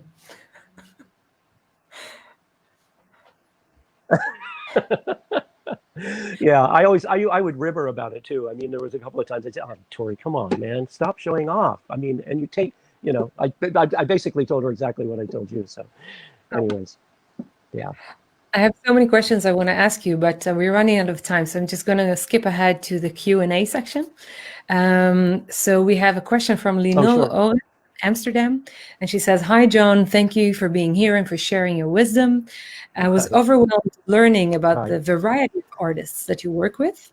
What would you say is the balance between you and the singer leading the musical work? And are you more of a leader, giving advice, or are you like a coach, or maybe completely letting them set the tone?" She's looking forward to hear from you. Did she mention, was she talking about arranging or producing?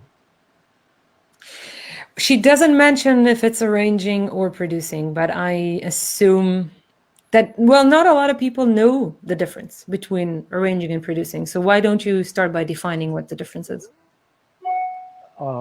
So a producer, when I produce, I also arrange, and I usually play. I mean, I play on the records. as an arranger, I may play, I may not play, I may arrange my keyboards, I may arrange for orchestra. Sometimes I arrange a complete track. The difference is that when I do the arranging and I'm not producing, somebody else is producing, like in the sense of Tori. Tori produces her records. So she makes final decision. But her relationship and mine are such that I am not her producer. I'm her arranger. I know that sometimes it's mentioned that I'm a producer. I don't know where that came from. But the thing is, I do have a heavy influence on her in a way that's not your typical arranger. So she definitely produces, because sometimes she takes a tight rein with what she's doing, not necessarily with me, because she's kind of waiting for my feedback on certain things. But in general, she does take a tight control over everything, and so she definitely produces. But production is also give and take. For example, when I produce, I rely on my bass player to take what I write out for him and to make it into, take it from being gibberish to, a really good part. So, and I work with people that I understand, and that's what Tori does too. As a producer, you work with people that you're familiar with and you're confident with. Yes. But in either case, for example, my production with Willie DeVille, I mean, incredibly respectful, a brilliant man. I needed to take the rein many times just because, like we were talking about before, incredibly not into writing bridges. I would have to force him, because I'd see fragments of songs at the beginning of the record, and they were supposed to turn these into songs. And so, we'd have pre-production meetings in New York, and I'd say, Willie, write a bridge. Willie, do this. I just say, I mean, in the beginning, I was much less demanding. But, as I got to know him after the second record, or during the second record, I said, Willie, you need a bridge in this song. I mean, it got to the point where he'd be doing the lead vocals. So this is as an example of what a producer does. He's in the middle of doing lead vocals, and I'm saying, and then he stops at the bridge, and I say, why are you stopping? Well, I have to write the bridge. I mean, literally, we finished the record and we're doing the So, okay, he comes out of the vocal booth, we sit on my sofa, and I say, here's a pad, and here's paper, right? And I'm sitting here, and he starts writing. No, but here's what's funny about it. He would always do it if I was sitting next to him. You could say, go home to the hotel. A therapist, in addition to being... Yeah, right. A therapist, that's exactly right. Yeah. I mean, it was like, Willie, why can't you do this in advance? So here's the thing on this particular song, and I can't remember what it is, what the song's name is, but he starts writing, and I'm going, he's writing like crazy, right? And so about 10 minutes later, he sings it to me, or he says the lyrics to me, and it's fucking poetry. It's like unbelievable. He's talking about, and they went through the desert with jewels in their hands, and he's talking like, I mean, it's like he's describing a cinema event. It's like, dude, this is amazing. He wrote it in, I mean, it was almost like Dylan. It was like Bob Dylan. But wow. It was kind of like that. There was that allusion, the kind of the biblical terms and stuff. I mean, yeah, so that's what a producer does. You sit on a sofa and you force your artist to write the lyrics to a song. As an arranger, sometimes I'm yeah. So with Tori, sometimes she would send me, the tape of her roughs, or just her playing the piano for me to get an idea. I mean, she doesn't do that anymore because we're pretty in sync, but she throws me sometimes. She'll send me a tape of what they're working on because, just to prep me so I know what the rest of the record is contextually, and I'll be blown out. It'll be like on a harpsichord or something, or it'll be, a composition in the blues style. She did, when I heard Pink and Glitter for the Christmas record, I went, holy crap, this is a big band. This is going to be a big band arrangement. And it was fun. I've never done a big band arrangement with her before. So, that was a great record. I really loved doing that. There was a lot of talking about being polystylism. That's an example of that. But as an arranger, you don't really do that. I mean, sometimes, you know, like, you know, with, well, certainly all the singer people that I work with, I mean, that's their domain, you know. I mean, do you know that Olivia Newton-John, I worked on one of her records in the 80s. I wasn't privy to this, but I was told this from the producer, Davitt, who also produced Tori's first album, Little Earthquakes. I mean, first, you know, known record. Solo, yeah. And he said that Olivia Newton-John said, "Get out of here. I'm doing my vocals," and basically told the producer not to be in the room. And she just used her engineer. I mean, she used our engineer and her, and they spent hours, you know, a couple of days, and then Davitt was able to hear it again. And he had nothing to say. I mean, Olivia Newton-John is basically a vocalist that is flawless. I mean, what you hear on a record is probably the first or second take. That's how amazing, consummate she is. So you know, there's that kind of relationship. And in Tori's case, you know, she wants my input. She'll in the beginning, but you know, everything is basically up to her. But as an arranger, that's what you have to do. You have to support your. I mean, I mention things, and sometimes she disagrees with some of the things I do, and then I'll change it, but not too often. And you know, sometimes I'll make something maybe a little bit more progressive that she wanted, and then you know, like Mark, there was a moment that Mark said, "You know what? No, I like it." It was like kind of in a rock arrangement that kind of resembled somewhat of a Led Zeppelin thing, movement through it, chromatic movement. And but you know, usually we are on the same page. But that's what an arranger has to do. I mean, an arranger has to leave the final decision to the artist. And obviously, that's not all arrangers are that way. I mean, a lot of people have a lot of carrying around a lot of baggage. Like that guy who, you know. Yeah, I mean, really, wow. So, but it's very daring really decision, you know. Oh, listen, I'm producing my records, and I think, I mean, ultimately on the quintets, I think Marta is going to produce that because it's just too much for me to be composing and you know, trying to get it physically done. But the thing is, you know, self-production is very difficult. I mean, Tori does it very well, but she also has Mark. And she, you know, she trusts me and she trusts the musicians she's working with. So, I mean, that makes it a lot easier for someone in her position. So the difference is that you basically, you take direction from the artist when you're an arranger, and you make sure that as a producer, you make sure that the artist is staying on path that you guys decided on. And if he's not going there, or if he hasn't written a bridge, you make sure that he writes his bridge, and you make sure that he stays on path, or go to a new path. I mean, I've been through some curves by Willie, because he wakes up, comes to the studio, and he has some crazy ass harebrained idea, which it could go 50-50. I mean, sometimes it's a harebrained idea that is really brilliant, and sometimes it's just bullshit. So, you know, as a producer, you got to sort through that. And fortunately, you know, I mean, he really trusted me. If I said no, anyways, next, forget that. So, yeah. Anyways, so that's basically the difference. All right. So Steve Mead from Manchester is asking, have you ever entered into working with an artist with a particular perspective on their work, then had that perspective completely turned around during the process? You mean it went from acceptance to hate? Is that what? Is that the implication? So, or I think he means. Oh, I see. Oh. Yeah. Oh, repeat what you just said one more time. I think he means you were interrupted. Can you repeat what you said?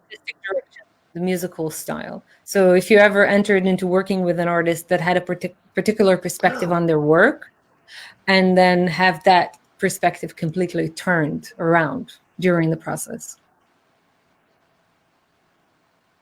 Oh, I see. Interesting.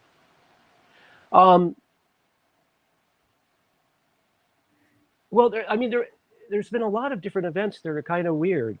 I mean, quite frankly, I worked with an artist, a Brazilian artist, that is probably had 5 or 6 gold platinum records. For the life of me, this was in the 80s. I can't remember his name, but here's something I started doing. It's weird because I started doing a lot of electronics in the 80s. And one of my things was sampling when it first came out, right?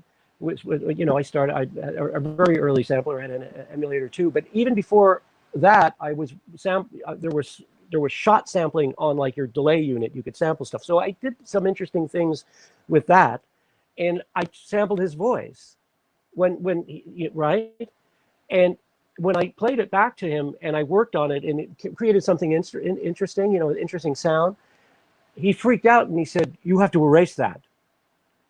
And I said, "Why?" And he said, "No, it's bad luck for my voice to be on it." No, it was like, he's from Brasilia or is he from the Amazon? Who is this guy? That freaked me out. I was not expecting this voodoo to go down. He thought it was voodoo or something. There's a lot of stuff. I kind of get it, but yeah. So yeah, some artists. I've worked with a couple of people that were kind of part of a lineage. Like they were the sons of people, and sons of famous people that were also artists. That can sometimes be weird because and this is not all the time, but 1 or 2 of them basically were not really that talented, and they ended up, of course, the record company is backing this record, and it was kind of like a situation like, okay, let's get this over with, and I did my best. But it's very difficult. It's way easier to work with creative artists than it is to work with not so, because really, if the lyrics are kind of like nowhere. Well, how do you develop a tale? You have to invent a story because the lyrics aren't even getting you off. Now, this record that I just finished, that's with Michael McCourt, 13 songs, unbelievable lyrics. I mean, it's like, wow. And the sound of his voice, it's just, amazing. This is the second record I've done with him, and it's like, he never stopped. I mean, he wrote after the first record I worked with him won a Grammy nomination earlier this year, and it was a beautiful record. In fact, I should send you hopefully when I'll get either I'll send you a copy. Do you still play CDs, of course? Yeah, I'll send you a copy. I have CDs, LPs. I think you would love. I think you would love this record, but anyways, yeah. So it's inspiring. I mean, these are great songs. These are great lyrics. It inspires you. You want to fulfill that. But sometimes I'll work on a record, and it's a distorted vision. It's all over the place, but not in a good way. Sometimes the vocalist really can only sing when you auto tune them, and then there's no emotion, or it's. I mean, I don't say, hey, listen, I love not auto tune. I use my own Digital Performers version. But I approach it from a phrase standpoint. You want to preserve the performance. You don't want to make it, and sometimes it's just a tweak. I mean, a beautiful performance, and there's like 1 or 2 words that need fixed. I'm not against that, and I'm not even against. I'm not against anything. That's not my problem. The problem is, chances are, if you're not going to get a good performance, there's going to be problems down the way. I mean, can be dealt with, but it's just another one of those things, a stumbling block in the free flow of creativity. And if you have bad lyrics, or if you have lyrics that are unclear, you can't generate a picture, so you're generating your own storyline. Yeah. You're filling in the blanks in the lyrics, with specifics that aren't missing, and it's bad. It's like, yeah. So this is a problem, definitely. Yeah. Do you have any tips for young musicians, DIY musicians that are releasing their own music, if it's as far as arranging or producing? Yeah, I mean, first of all, you write a lot. Write all the time, even if it's a fragment. Even if it's a fragment of idea. I record everything. If I'm working, and many times this happens in the middle of me working on something else. I'll be working on something else. I'll take a break, and then here's something that I did, and I'll go, wait a minute, that could be an expansion in something else. Or it leads me to some other thing.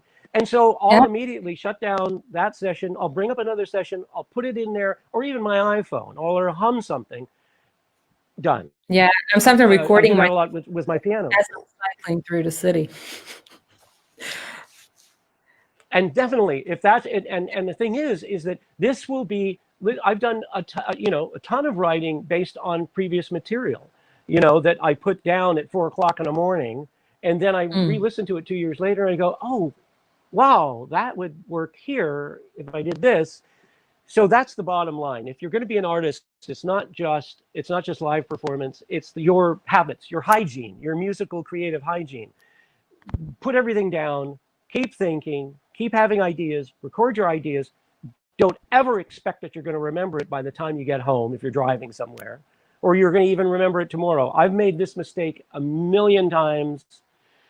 Oh yeah, I'll worry about that later. No, it's completely, it's erased from your brain. It'll never show up again. So do it immediately. And this is really the philosophy of many writers, novelists, people who write words. They write down pieces of things, and all of a sudden it begins to assemble. This record that I'm releasing now was written over a period of 3 or 4 years. And especially when I was on the road in France in 2016. I spent 5 months touring.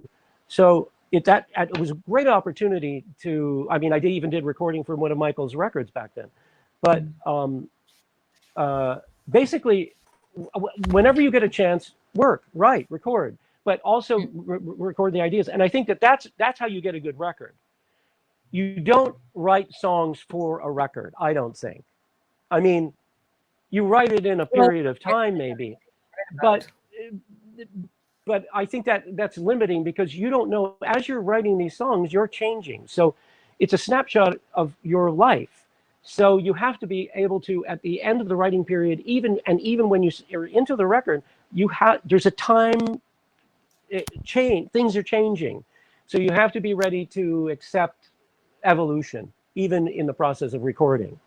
So, I guess what I'm saying is you should have a backlog of songs, maybe 30 songs that you select from.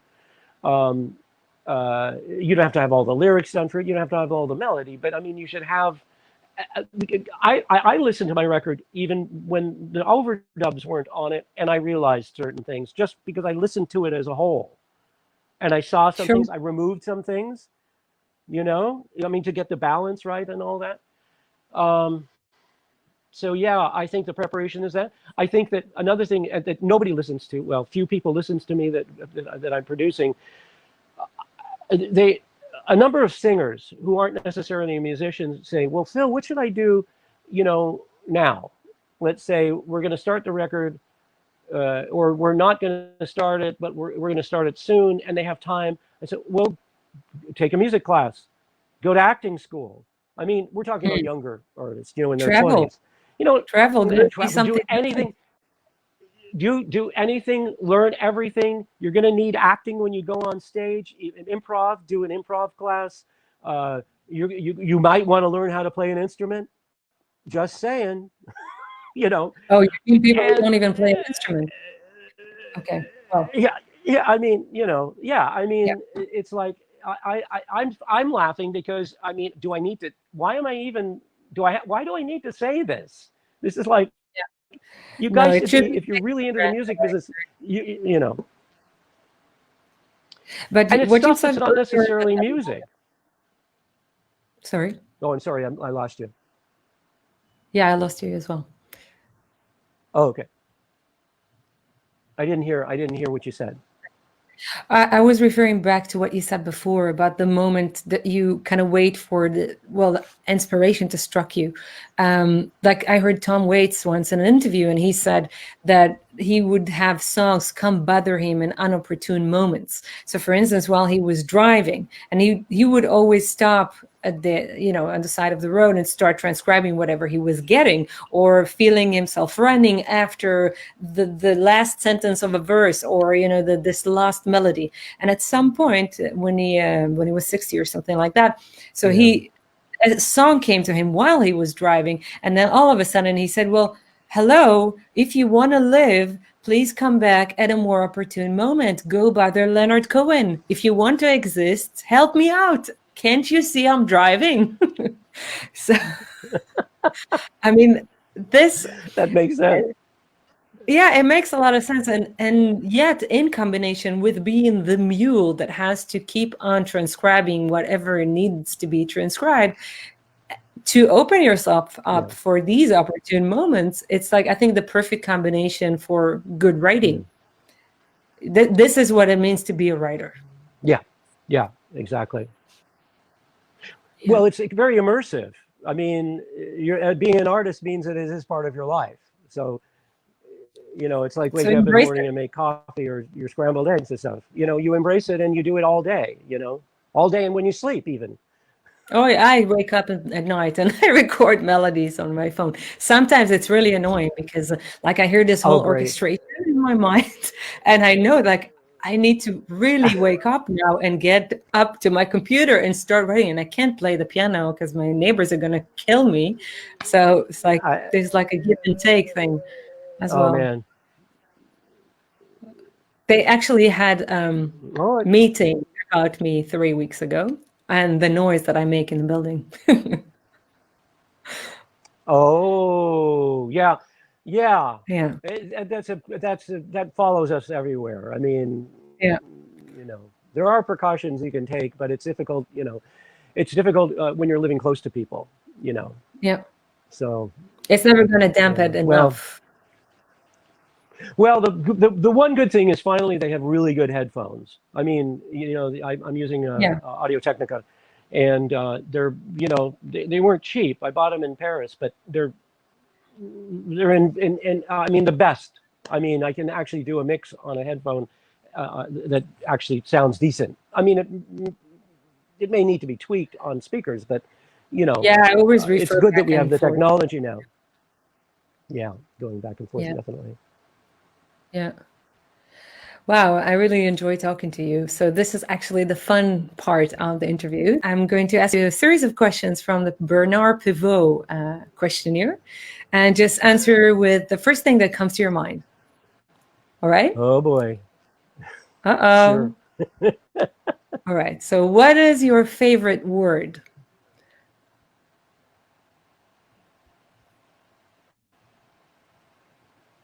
That's not the first thing that comes to mind. No, well, I mean, do I have a favorite word?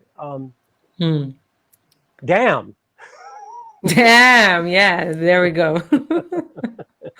What is your least favorite word?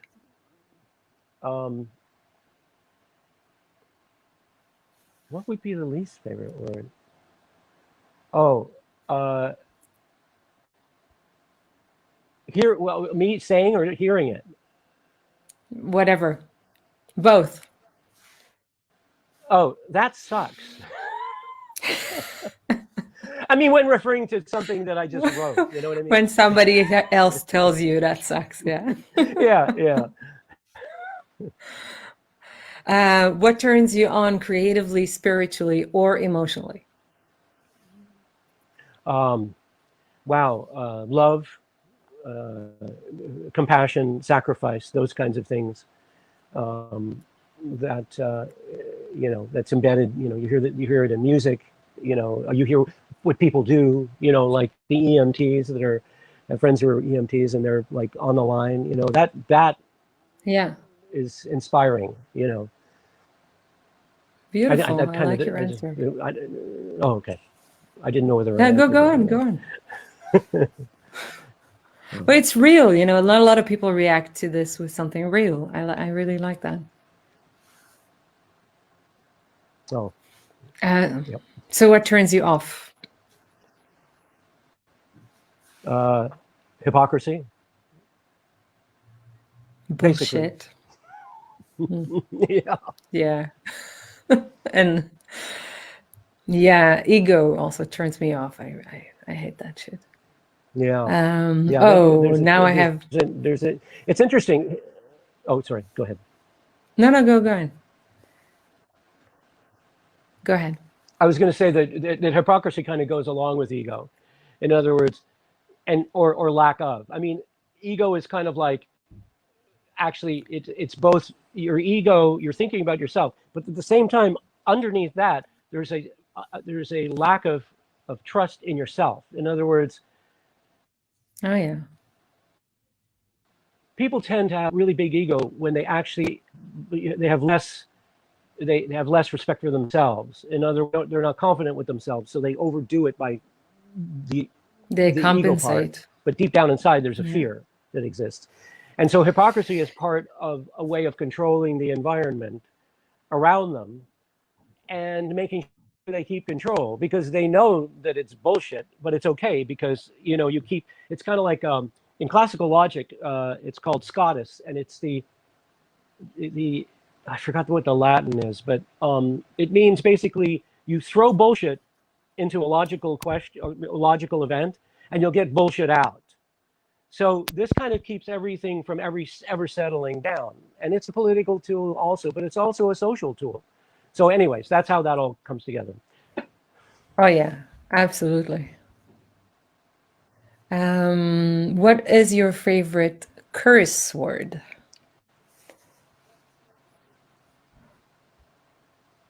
One more time. What is your favorite curse word? Oh, fuck, Can you hear I me? guess. I guess, yeah. Fuck, you guessed. Yeah, fuck. Fuck would definitely be my favorite curse word. All right. Especially when I come off the road. I usually end up way more fucks than you could imagine. In the most inappropriate. A quick. I lost you there. Do we have time for a quick story? So I was doing a session with Air Supply. Yeah. I was doing a session with Air Supply, and it was the Mormon Symphony. And we were in this big studio that was actually once a church. So all these people were Mormons, basically, a predominantly amount of them. And I had not slept for 3 days working on the arrangements. So the conductor was conducting, Scott Smalley was conducting, and they just finished the first song. And it was so beautiful. I said, that was fucking amazing. Now understand something. Most of these people are conservative. So oh yeah, fairly conservative. And it was like, it was out of my mouth, and I'm like, oh. There's a balloon, like in a cartoon, hanging Anyways, outside of your head, and you're thinking like, I once made the mistake of telling a Jesus joke at a rehearsal of the Christian orchestra, a Christian Embassy Orchestra. So that was, yeah. So then the reaction was, maybe for a non-believer, that could be funny. They appreciated the joke.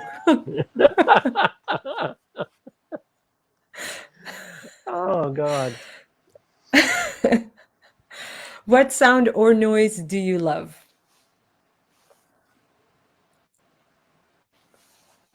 Well, I love the piano, especially mine.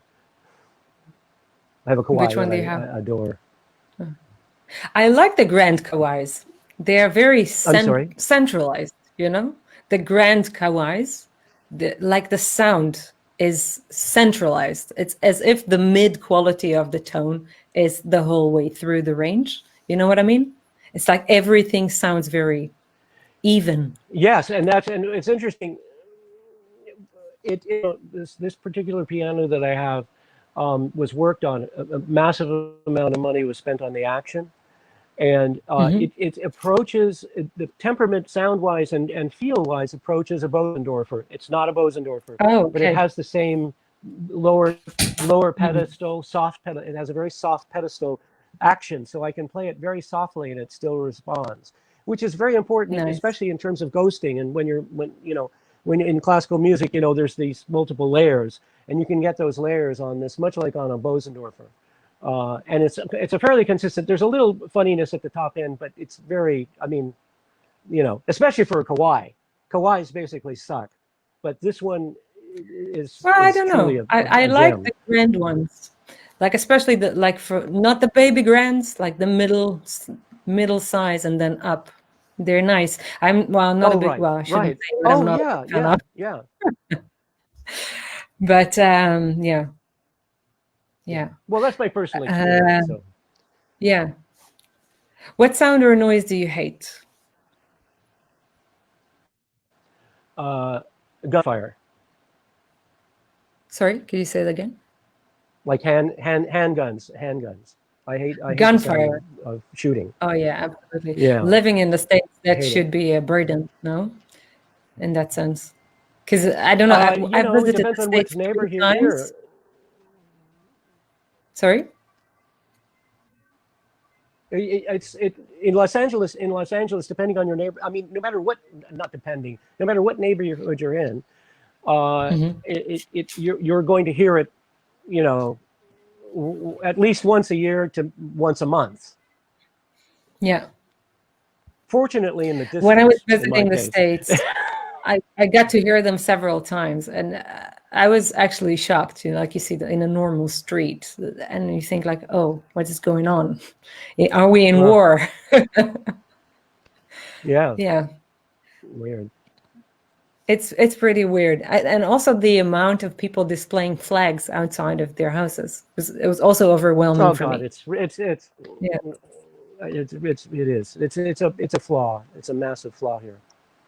It's awful. What profession other than your own would you like to attempt?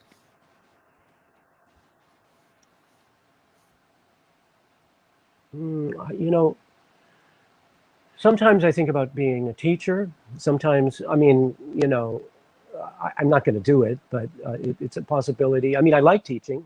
I like, I've done lectures and stuff, and I like doing that. And I even lectured some of the artists that I produce, so I like doing that too. I've had experience with that.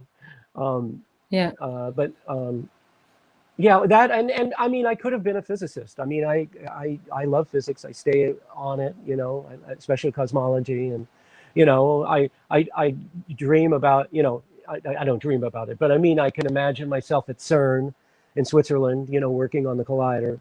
I would dig that. I like gear. I like electronics. I like physics. I like all that stuff.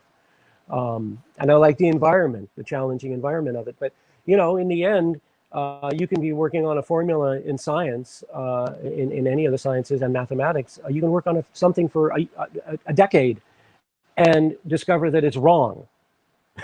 Yeah. With music, that's the problem with being a researcher. Yeah, I mean, it had a more immediate result. Yeah.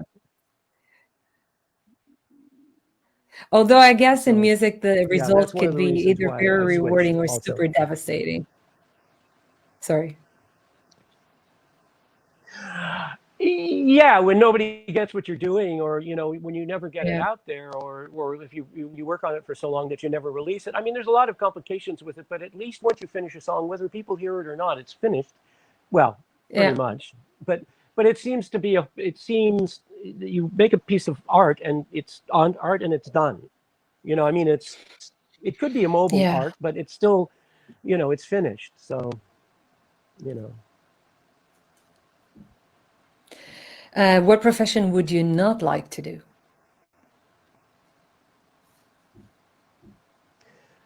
I wouldn't want to be in the military. That would be this was the same answer as my guest from last week.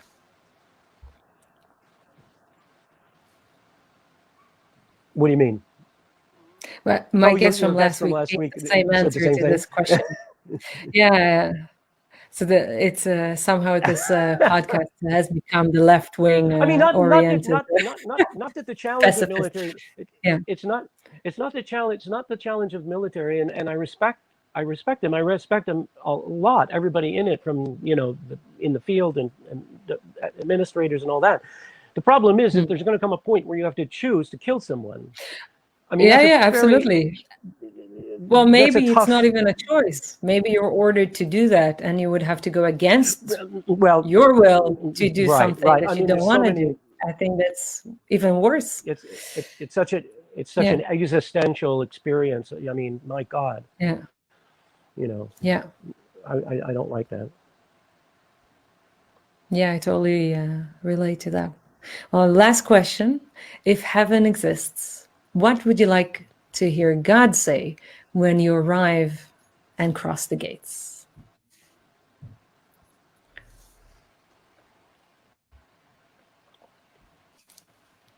First, my vision of heaven, but that's okay. I'll go with the analogy. I guess in a way, and this does go with my vision of heaven. I would like him, her, it to embrace me with as many arms that it has, and say, "You did all right." Because that's my vision of heaven. My vision of heaven is or the afterlife is that the people who did all right, in other words, attempted, to be with people, to be part of civilization, to contribute in some way or another, they'll all be embraced, especially the people that were in this cloud of life we live in at this point in time. The tribe that we live in, the people that we know, and all that. When we go to the next slide, it's a question of patterning, and the patterns of life are indelibly marked in the universe, in the fabric of the universe, much like the helix of our genes exists in a star, a cloud of gas around a star that it was created by a supernova. I mean, there's a huge recycling of patterns in the universe, conservation of patterns. So I believe that the pattern that we live in our life is in a very complex way that we won't understand now and may not even understand in the afterlife, is part of the fact we are part of the fabric of the universe as in a much more altered and transcendent state. That's what happens now. What happens in hell is the opposite of that. If I want to hear that. Life basically, I mean, I don't know, I can't be the judge, but if you live your life like our current president, let's say, or like Hitler, if you live your life completely entombed hermetically in yourself, you will basically be in a hermetic pattern in hell. It's not fire and brimstone. It's the fact that you have no one. You are in the dark, or soulfully you do not have. You can't hold the hand of someone. You're not in a crowd of people. You're not in a group. You're not in a tribe. You've been completely isolated. I think that's what hell is. I mean, and it's not because it's a punishment. It's because it's what you are. Yeah. So there you go. Yeah, I mean, I don't know what happens after life, but my guest from last week was saying that she wants God to tell her this is the beginning of another life. So I said in return, yeah, I mean, like I feel that I've lived through a lot already. So I would say, oh, finally, this is the end. but not in a morbid way. And I agree with that. I mean, it could be. I've done my my part. Yeah. Now I can relax. Right. Yeah, that's what I was referring to. I mean, I'm not sure. See, we don't know any of this, but there is that pattern. There's also the pattern of renewal. It seems that sometimes souls get renewed. I think. Yeah. I think that is true. I mean, certainly when I met Tori, I knew that I knew her from previous lives. I mean, we even described walking through Vienna for a cup of coffee. I mean, that's how we had imagined it. So. But who knows about imagination and where it comes from and where as Tori talks about the muses. I mean, and we don't.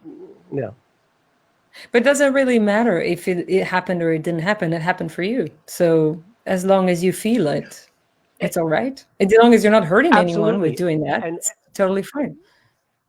No, and you're absolutely right. And the point of all of this discussion, in a way, is that it's being present, being now, being in the present moment, doing what you can at this moment. No bullshit. No, being honest, and that's it. That's our job. Allowing other people to be a part of your experience. Yeah. I think it's also our work as artists. This is what we do. We enable. we are the Yes. vessels, let's say. Yeah, if you were to say something. Right. Yeah. Sure. Right. I agree with that completely. It's cool. Thank you so It's much. nice. This is a nice time. This was a great time. I can't believe it. Yeah. For me too. Thank you so much for Wow. taking part. I really appreciate it. And I hope we'll have another talk another time. You're invited to come back whenever you want. Yes, so. I hope so too. Yeah. Oh, well, thank you so much. Really. This is great. This is perfect, actually. Very much so. Thank you. Thank you. Thank you so much, John, for sharing this beautiful conversation with me. And thank you in the audience for joining us and asking enlightened questions. Please join me next week on ydiymusic.com for a talk with piano player and composer Suna Gulaugs from Iceland. In the meantime, good luck, keep calm, and DIY.